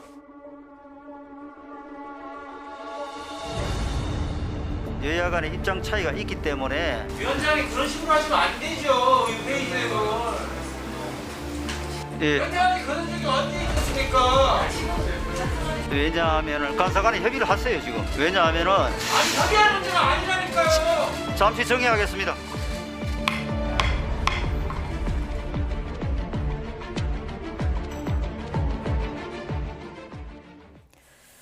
네, 자 박진 장관 퇴장 여부와 윤석열 대통령의 비속어 논란 영상을 재생할지 말지를 두고 여야간 지금 대립을 하는 모습을 보고 오셨는데, 자 먼저 박진 장관이요. 해임 건의안이 한 차례 국회를 이제 통과하긴 했는데 어쨌든 대통령이 거부를 했고 여전히 이제 장관직 아니겠습니까?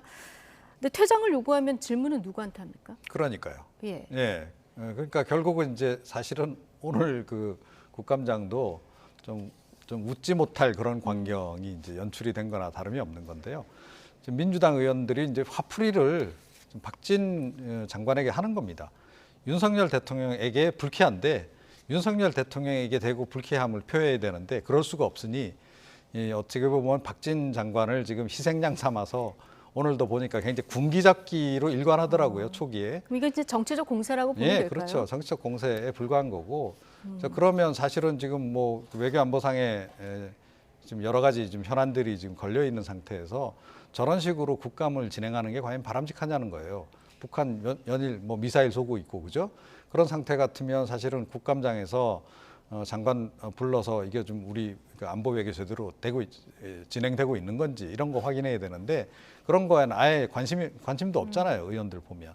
그리고 저렇게 정회했을 때 의원들이 이거 정말 질의할 게 이렇게 많은데 이 시간이 이렇게 날아가서 안타깝다라고 생각을 할지 아니면 차라리 잘 됐다라고 생각할지 전 모르겠는데 후자일 가능성이 높지 않나 싶어서 굉장히 좀 걱정이 되는 거죠. 국민의 한 사람으로서.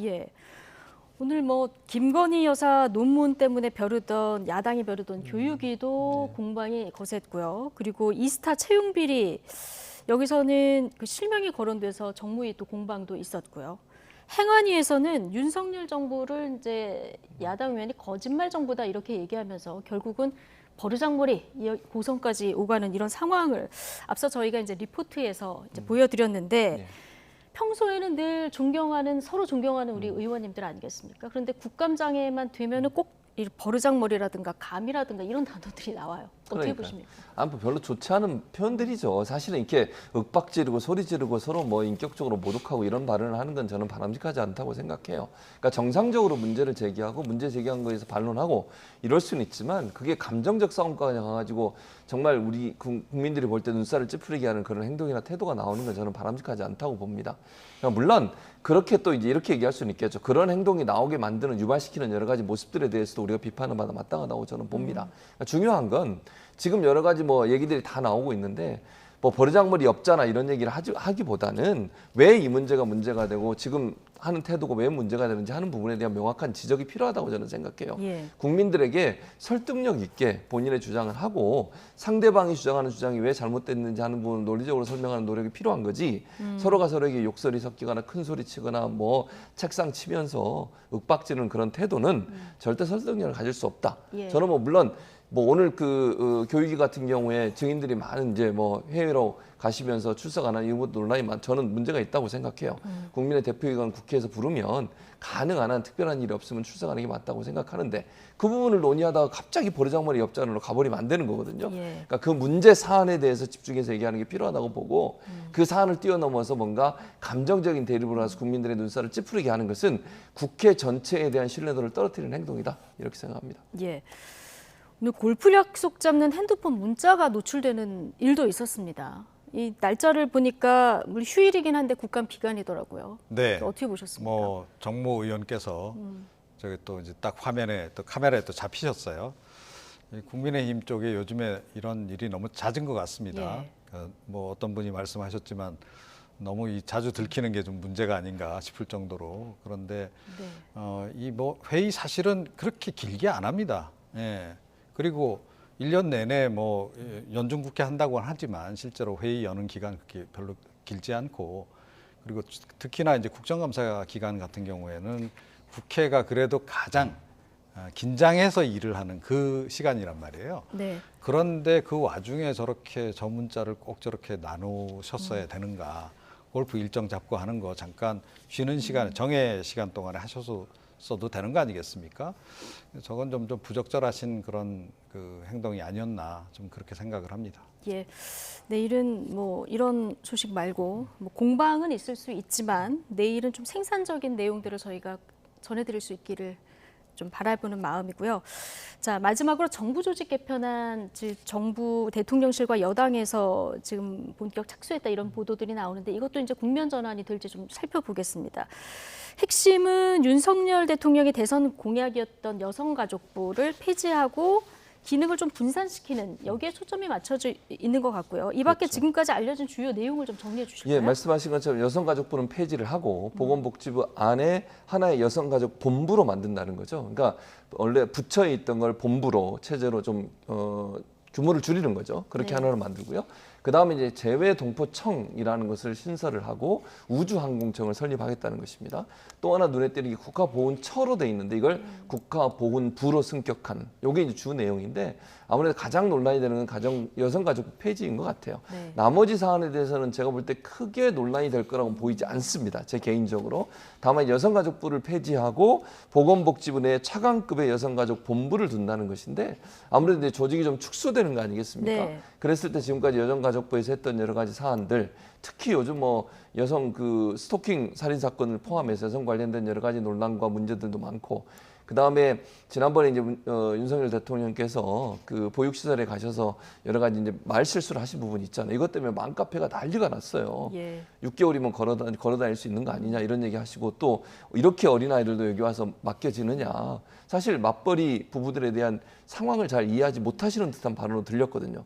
이러다 보니까 여성들이 여기에 대한 불만이 많은데 이런 여성의 어떤 그 사회생활 또 사회 진출 이런 부분들을 도와줄 수 있고 저출산 정책을 제대로 잘할 수 있도록 여가부가 그 역할을 하도록 좀 놔뒀으면 좋을 뻔했는데 그런 부분들을 폐지한다고 하니까 불만이 좀 많아질 수 있어서 이걸 어떻게 설명할 거냐. 물론 대선 공약이라는 목표 때문에 그렇게 하시는 거로 보여지는데 사실 현재의 이런 사회 여러 가지 여건으로 봤을 때 과연 여가부 폐지안이 국민들에게 어떻게 받아들여질까 하는 부분을 좀 깊이 고민해야 되지 않나 이런 생각이 듭니다. 지금 이런 방향으로 논의가 된다는 거지 아직 확정된 건 아니죠? 그건 아직은 아니죠. 예. 자, 국민의힘은 정부 조직 개편안이 완성이 되면 민주당과 정의당의 동의를 구하는 작업에 나설 방침인데요. 쉽지는 않아 보입니다. 시기에 대한 언급도 있었는데 주호영 원내대표 발언 듣고 오시겠습니다. 발표는 20일이나 국감 기간이 돼 있으니까 그중에 발표될 수도 있다고 봅니다. 왜냐하면 12월 9일까지 정기국회가 끝이고 만약에 넘어가면 2월 국회로 가게 되는데 정부 조직 개편이 너무 늦어지지 않습니까? 가급적 빨리 내고 정기국회 중에 결론을 낼 수 있으면 좋겠어요. 일단 정기국회 전에 결론을 냈으면 좋겠다 하는데 아직 확정이 안 돼서 이 결론이 날지 자, 이 부분도 한번 지켜봐야 되고 그다음에 확정이 돼서 이걸 국회에서 통과시키려고 하면 이제 야당이 동의를 해줘야 되지 않습니까? 근데 여성가족부 폐지 지금 민주당 반대하고 있는 이런 상황인데요. 이거 어떻게 설득을 할 수 있을까요? 우선 이것도 역시 국면 전환용 카드로 좀 던진 성격이 굉장히 강하다는 거예요. 보통은 정부 조직 개편을 언제 합니까? 그러니까 인수위 때부터 얘기가 나와서 그러니까 정권 초기에 하죠. 그래서 보십시오.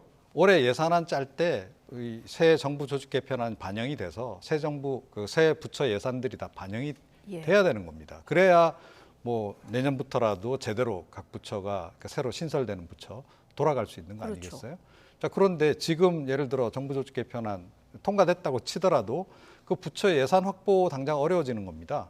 예산안 지금 다 편성해놨는데 그거 다 뜯어 고쳐야 되는 그런 또 상황이 또 이제 오는 거예요.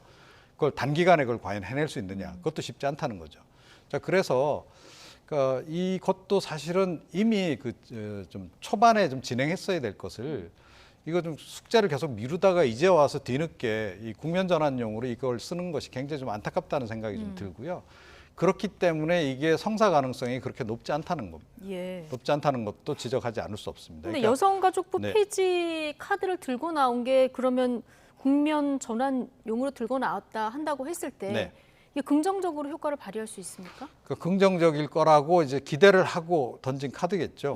그러니까 여가부 폐지 관련해서는 뭐 그야말로 이대남 이대녀 간의 어떤 갈등 관련해서도 계속 논란도 좀 있었던 대선 때하고는 부분이 지금 있고. 또 상황이 조금 다를 예, 그렇죠. 그런데 어찌 됐건 이대남들 표심을 다시 좀 되돌아 다시 좀 이제 불러와야 되겠다라는 그런 이제 생각도 좀 하는 것 같고. 그러기에는 이 이슈가 가장 좋지 않나 이 판단을 좀 한 것 같아요. 자, 그런데 이제 제가 계속 거듭해서 말씀드리지만 이런 것들이 자꾸 실기를 하는 것이 문제고 그리고 지금 궁지에 몰려서야 뭐 이 어쩔 수 없이 이런 카드를 자꾸 던지는 그런 상황, 옹색한 상황으로 계속 전개가 되다 보니 그러니까 이게 결국은 이대남 벌써 표심이 다 떠나버렸습니다. 떠난 그 표심이 이거 하나로 과연 되돌아오겠냐는 거죠. 그것도 쉽지 않다라는 거예요. 그래서 그것뿐만 아니라 정부 조직 개편안 자체도 성사시키기가 좀 어려워지는 그런 상황으로 지금 간다는 겁니다. 그래서 이게 좀 참 전략적인 판단이 좀 잘 안 되는구나 이런 생각을 좀 계속 좀 하게 됩니다. 최근 대통령 지지율 보면 20대만 떼어놓고 보면 한 자릿수 나오는 데도 있는데요. 자, 이 카드 어떻게 보십니까? 저는 별 도움 안 될 거예요. 그러니까 20대 남성들 뭐 이대남 수위 그 당시에 그것 때문에 사실 여성가족 폐지라는 이슈를 들고 나온 거고 대선 공약이었는데 제가 볼 때는 지금 이 여성가족부 폐지가 도리어 역풍을 맞을 가능성이 저는 있다고 봅니다. 그러니까 기존에 사실은 문재인 정부에 실망해서 윤석열 대통령을 지지했던 분들도 이 사안이 크게 지금의 윤석열 대통령의 지지율에 영향을 미치는 요소로 작용하지 않는다는 거죠. 왜냐하면 이미 윤석열 대통령의 해순방 관련된 여러 가지 실정이라든지 또는 비속어 논란 이런 문제 때문에 실망감이 커져 있는 상태에서 여성가족 폐지라는 안건 던진다고 해서 그게 바뀔 거냐? 그건 절대로 아니라고 저는 생각해요. 판단을 잘못하고 있다. 도리어 지금의 사회 분위기, 아까 제가 잠깐 언급해드렸던 그 사회 분위기의 변화를 완전히 반대로 가고 있는 상황으로 지금 이해될 수 있는 거거든요. 그렇게 됐을 때 여성들의 지지층이라든지 제가 볼 때는 20대뿐만 아니라 30대, 40대 여성들이 다 돌아설 수 있는 40대는 원래 그랬습니다만 30대 같은 경우도 윤석열 대통령 지지율이 어느 정도 있었거든요. 그 부분도 빠질 가능성이 있다는 거죠. 특히 30대 여성들 중에 이제 어린 아이들을 양육하는 부모님들 입장에서는 여성 입장에서는 이런 여성가족 폐지 문제가 상당히 민감하게 반응할 수 있는 이슈로 작용할 수 있기 때문에 도리어 마이너스가 될 수 있다. 그래서 이 카드는 별로 좋은 카드로 생각되지 않습니다. 두 분 말씀을 종합해 보면 정부 조직 개편안으로 국면 전환을 시도한다고 해도 이거 플러스 마이너스를 조금 더 꼼꼼히 따져봐야 된다. 자, 이렇게 이해하면 될 것 같습니다. 자, 나이트 포커스. 자, 오늘은 이종훈 정치평론가 그리고 최진봉 성공회대 교수 두 분과 함께했습니다. 오늘 고맙습니다.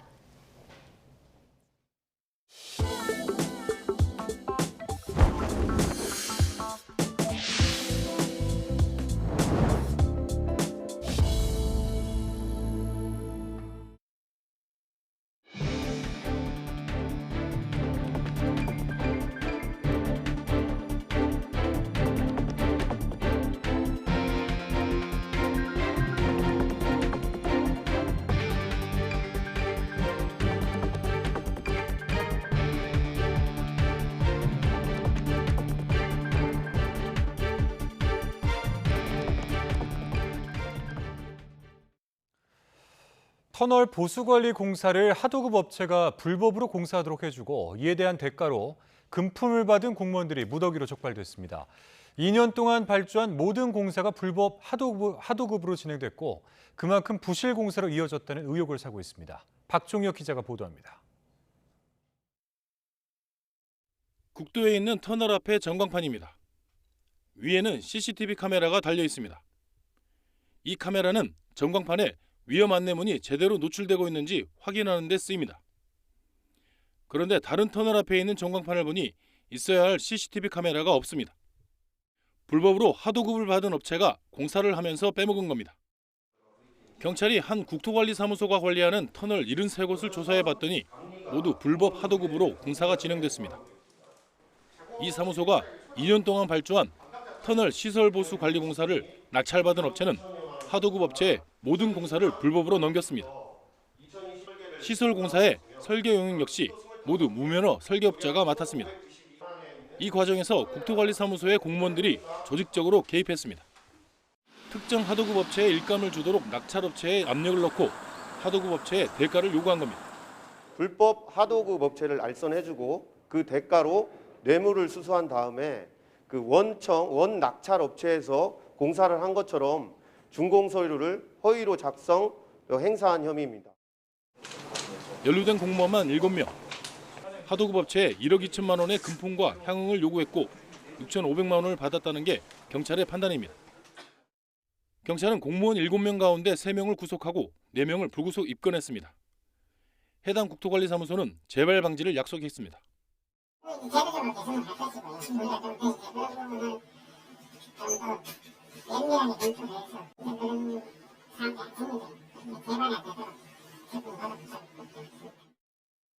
경찰은 또 공사를 받은 업체와 하도급 업체 등 관계자 45명도 불구속 입건했습니다. YTN 박종혁입니다. 무면허 차량을 몰다 사고를 내고 운전자 바꿔치기를 한 혐의를 받는 전직 경찰서장이 재판에 넘겨졌습니다. 전주지검은 무면허 운전과 범인 도피 교사 등의 혐의로 전직 경찰 총경 A씨를 불구속 기소했습니다. A씨 부탁으로 경찰 조사에서 진짜 운전자 행세를 한 B씨도 함께 기소됐습니다.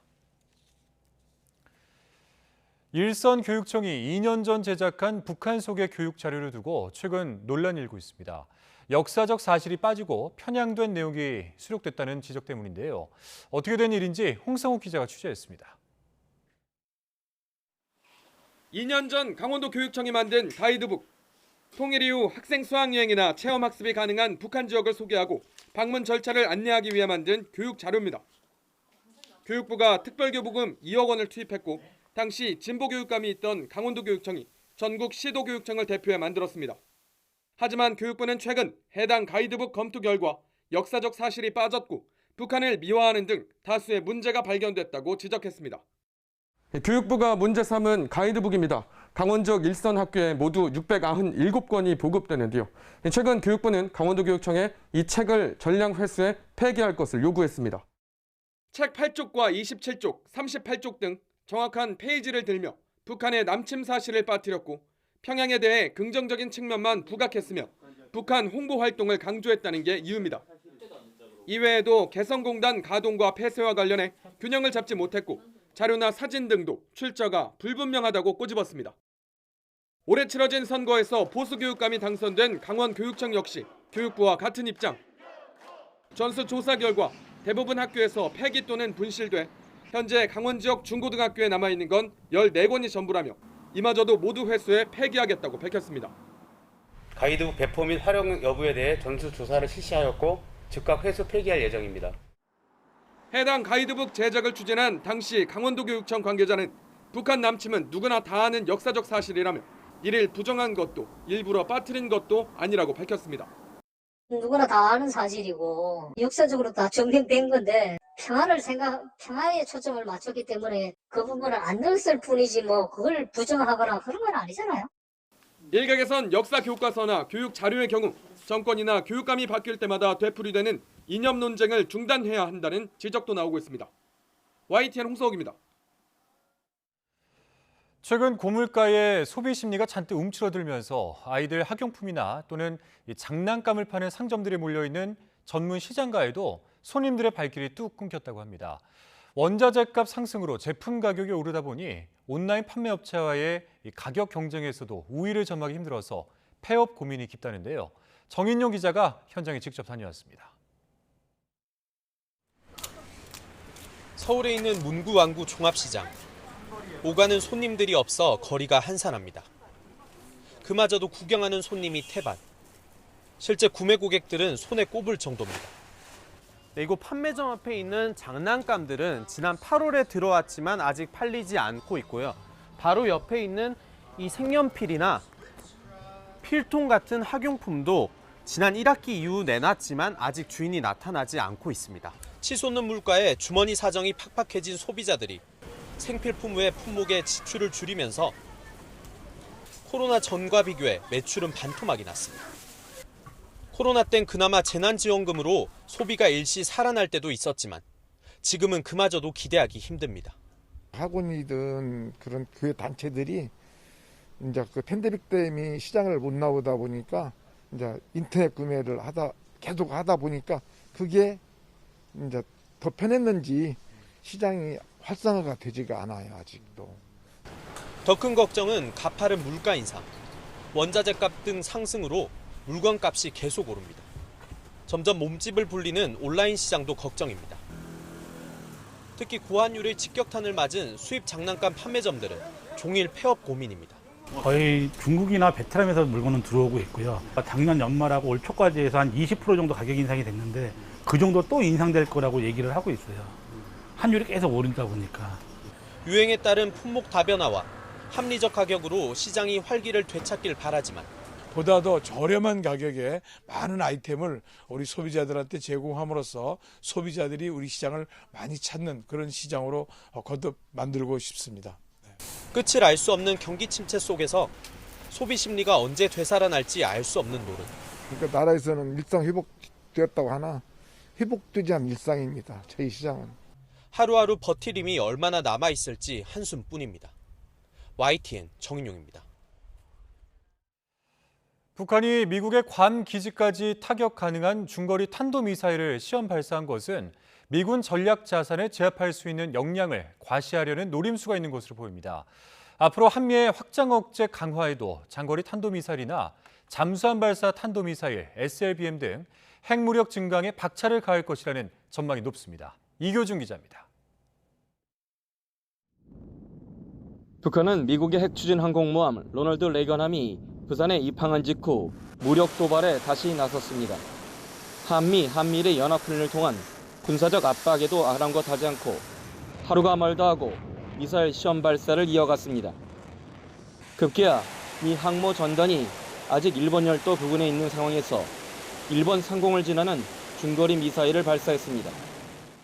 그러니까 인도태평양 지역에서 한국, 일본, 괌까지를 포함해서 자신들의 핵 미사일로 타격할 수 있는 능력을 확실히 확보하겠다라는 게 북한의 1차적 목표라고 생각합니다. 화성 12형으로 추정되는 중거리 미사일의 최대 사거리 검증에 이어 핵 탑재가 가능한 여러 유형의 미사일을 실전 배치하기 위한 준비에 더욱 속도를 낼 것으로 보입니다. 단거리부터 장거리까지 그리고 최종적으로는 ICBM의 재진입체를 성공시키는 것 그게 가장 중요한 목표라고 볼 수 있습니다. 정부는 북한이 대륙간 탄도미사일 ICBM과 잠수함 발사 탄도미사일 SLBM 시험 발사 준비를 계속하고 있고 지난 5월 핵실험 준비를 마친 상태라고 파악하고 있습니다. 주요 핵시설을 정상 가동하고 핵실험 가능 상태를 유지하는 가운데 신형 액체 추진 ICBM과 SLBM의 시험 발사 준비와 고체 추진 미사일의 성능 개량을 지속 추진하고 북한은 핵무력 고도화에 속도를 내면서 한반도 긴장을 최대한 끌어올린 뒤 미국과의談판을 모색하려는 전략을 펼칠 가능성이 높습니다. 정부는 북한이 비핵화의 길로 복귀할 수밖에 없는 환경을 조성하겠다며 북한이 7차 핵실험 등 중대 도발에 나서면 유엔 안보리의 신규 제재 결의는 물론 독자 제재 조치 등을 추진하겠다는 방침입니다. YTN 이교준입니다.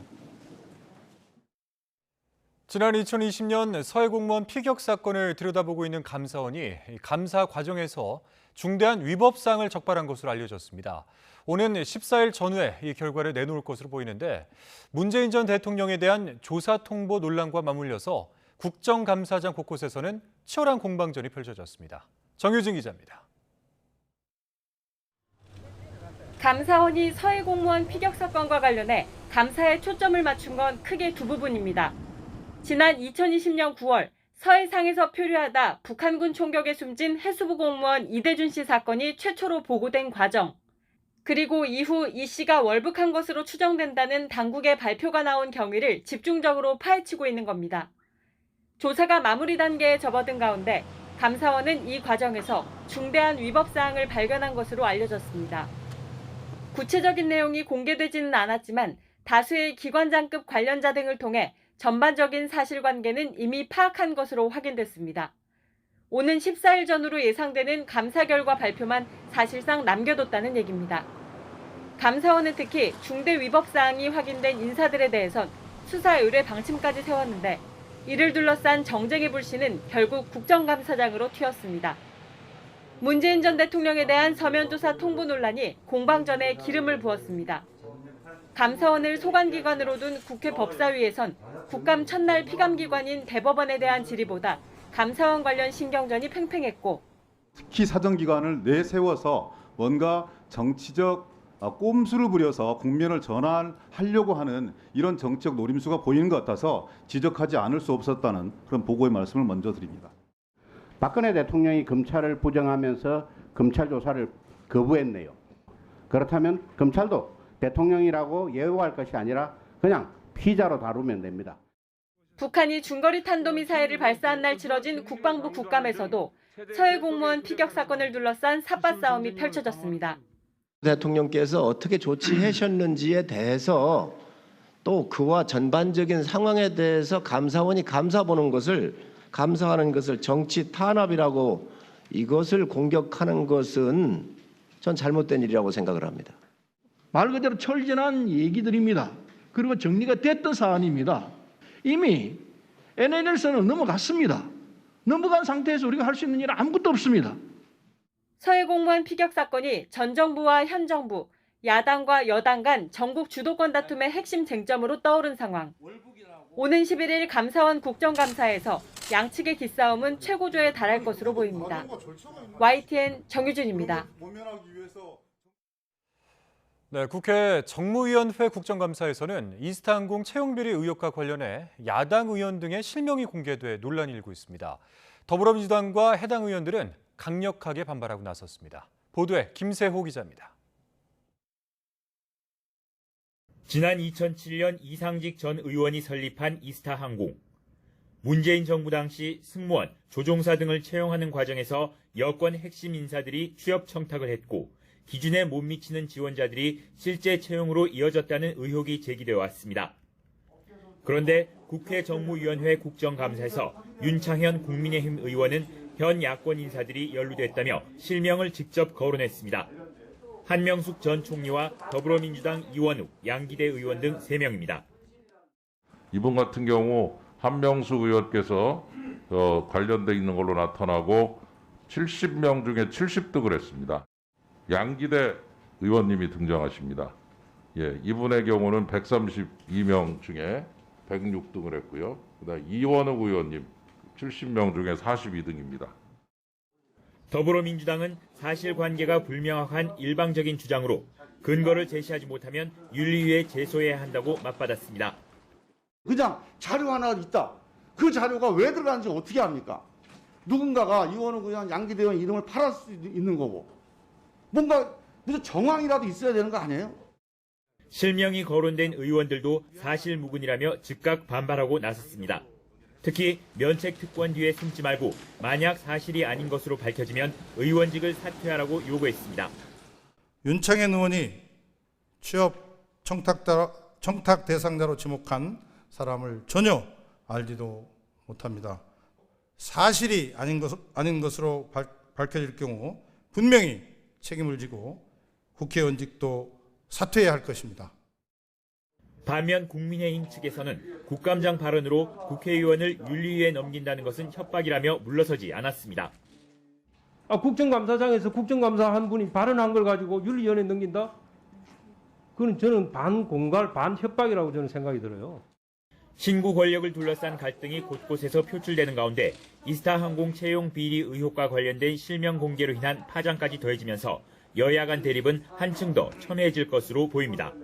YTN 김세호입니다. 지난주 플로리다를 시작으로 미국 남동부를 휩쓴 허리케인 이언은 현재는 소멸했지만 막대한 피해를 남겼습니다. 플로리다주 사망자만 100명을 넘어섰고 아직 60만 가구 이상이 정전 상태에 있는 등 복구에만 최소 몇 개월이 걸릴 것이라는 예상입니다. 강태우 기자입니다. 이안이 상륙하면서 직격탄을 맞은 플로리다주 포트마이어. 한 주유소는 기둥이 꺾여 지붕이 내려앉았습니다. 집 앞에 주차된 승용차는 나무가 덮친 채 그대로입니다. I was just devastated seeing what was happening to the property and to my neighbor's place downstairs, and it was hard to comprehend. 특히 해변에 있는 집과 상가는 상태가 더 심각합니다. 물도 전기도 없어 당장 복구는 엄두도 못 내는 실정입니다. Right now we have to go with the motion. We have no idea. There's no power, no water. 이처럼 수많은 가옥이 파괴됐지만 아직 구체적인 규모는 파악되지 않고 있습니다. 플로리다 중부 등 침수 상태인 곳이 여전히 남아있기 때문입니다. 다만 CNN은 플로리다 주에서만 사망자가 100명을 넘어섰다고 전했습니다. 또 한때 260만 가구의 전기가 끊겼지만 복구 작업이 진행되면서 100만 가구 이내로 내려왔다고 덧붙였습니다. Right now, statewide, 95% of customers have power. We're down to only 5% of customers without. 바이든 대통령은 이번 플로리다의 피해가 미국 역사상 최악의 피해로 기록될 것으로 보인다고 밝혔습니다. 이어 피해 상황을 점검하고 연방정부의 지원을 결정하기 위해 현지 시각 5일 현장을 직접 찾을 예정입니다. YTN 강태욱입니다. 아시아 최대 영화 축제죠. 부산국제영화제 개막을 하루 앞두고 부산은 현재 축제 분위기입니다. 코로나19로 축소 운영됐던 영화제가 3년 만에 정상화돼 극장 좌석은 100% 운영되고 국내외 영화인들이 부산에 찾아서 관객들을 만납니다. 홍상희 기자입니다. 지금부터 제27회 부산국제영화제 전자제의 개막을 선언합니다.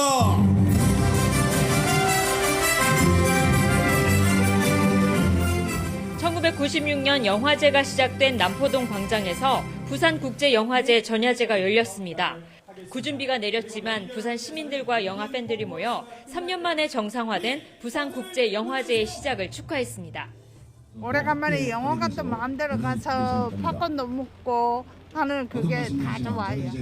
연예인들이 좀 더 힘을 내시고 다들 그랬으면 좋겠습니다.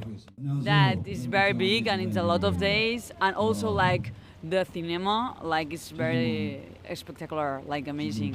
I'm looking forward to see. Yeah, I'm expecting that to start to watch some movies there. 부산국제영화제의 첫 상영작은 바람의 향기입니다. 아시아 차세대 거장으로 평가받는 이란 하디 모하게유 감독의 네 번째 작품으로 인간과 자연, 삶에 대한 성찰을 담았습니다. 가장 주목받는 영화인은 올해의 아시아 영화인상을 수상하는 양조위 배우입니다. 국내에서 공개되지 않았던 암화와 화양연화, 해피투게더 등 대표작 6편을 상영하고 7일에는 관객들도 직접 만납니다. 고레에다 히로카즈 감독과 배우 카세료가 부산을 찾고 오는 12월 개봉할 아바타, 물의 길의 제임스 카메론 감독은 온라인으로 만날 수 있습니다. 올해는 OTT에도 더 활짝 문을 열어 이준익 감독의 윤더, 라스폰트리에의 킹덤 엑소더스 등 9편의 국내외 OTT 신작 9편이 공개됩니다. 범어사를 포함해 부산 17곳에서 영화와 공연을 진행하는 동네방네 뷔프 규모도 커졌습니다. 지난 2년 동안 저희들이 제대로 마련을 못했던 너무나 많은 차림새 메뉴들이 준비되어 있습니다. 이 좋은 계절, 이 아름다운 계절에 이 영화 성찬을 부산의 바닷가와 함께 즐기는 이 좋은 기회를 놓치지 마시기를 당부드립니다. 개막식은 내일 오후 7시 해운대 영화의 전당에서 열립니다. 팬데믹을 딛고 전 세계 영화 350여 편이 이곳 부산으로 옵니다. 부산국제영화제는 앞으로 열흘 동안 다시 관객들과 온전히 마주보며 아시아 영화의 축제를 펼치게 됩니다. YTN 홍상입니다. 고 이건희 삼성회장의 기증품 특별전 어느 수집가의 초대가 내일부터 내년 1월 말까지 국립광주박물관에서 열립니다. 이번 전시는 국민의 문화향유 기회를 확대하기 위해 마련된 국립중앙박물관 이건희 컬렉션의 첫 번째 지역 특별전입니다. 지난 4월부터 8월까지 열린 국립중앙박물관 특별전에 소개됐던 문화재들을 토대로 우리 전통 미술의 진수를 느낄 수 있는 도자, 회화, 공예품 등 271점이 전시됩니다.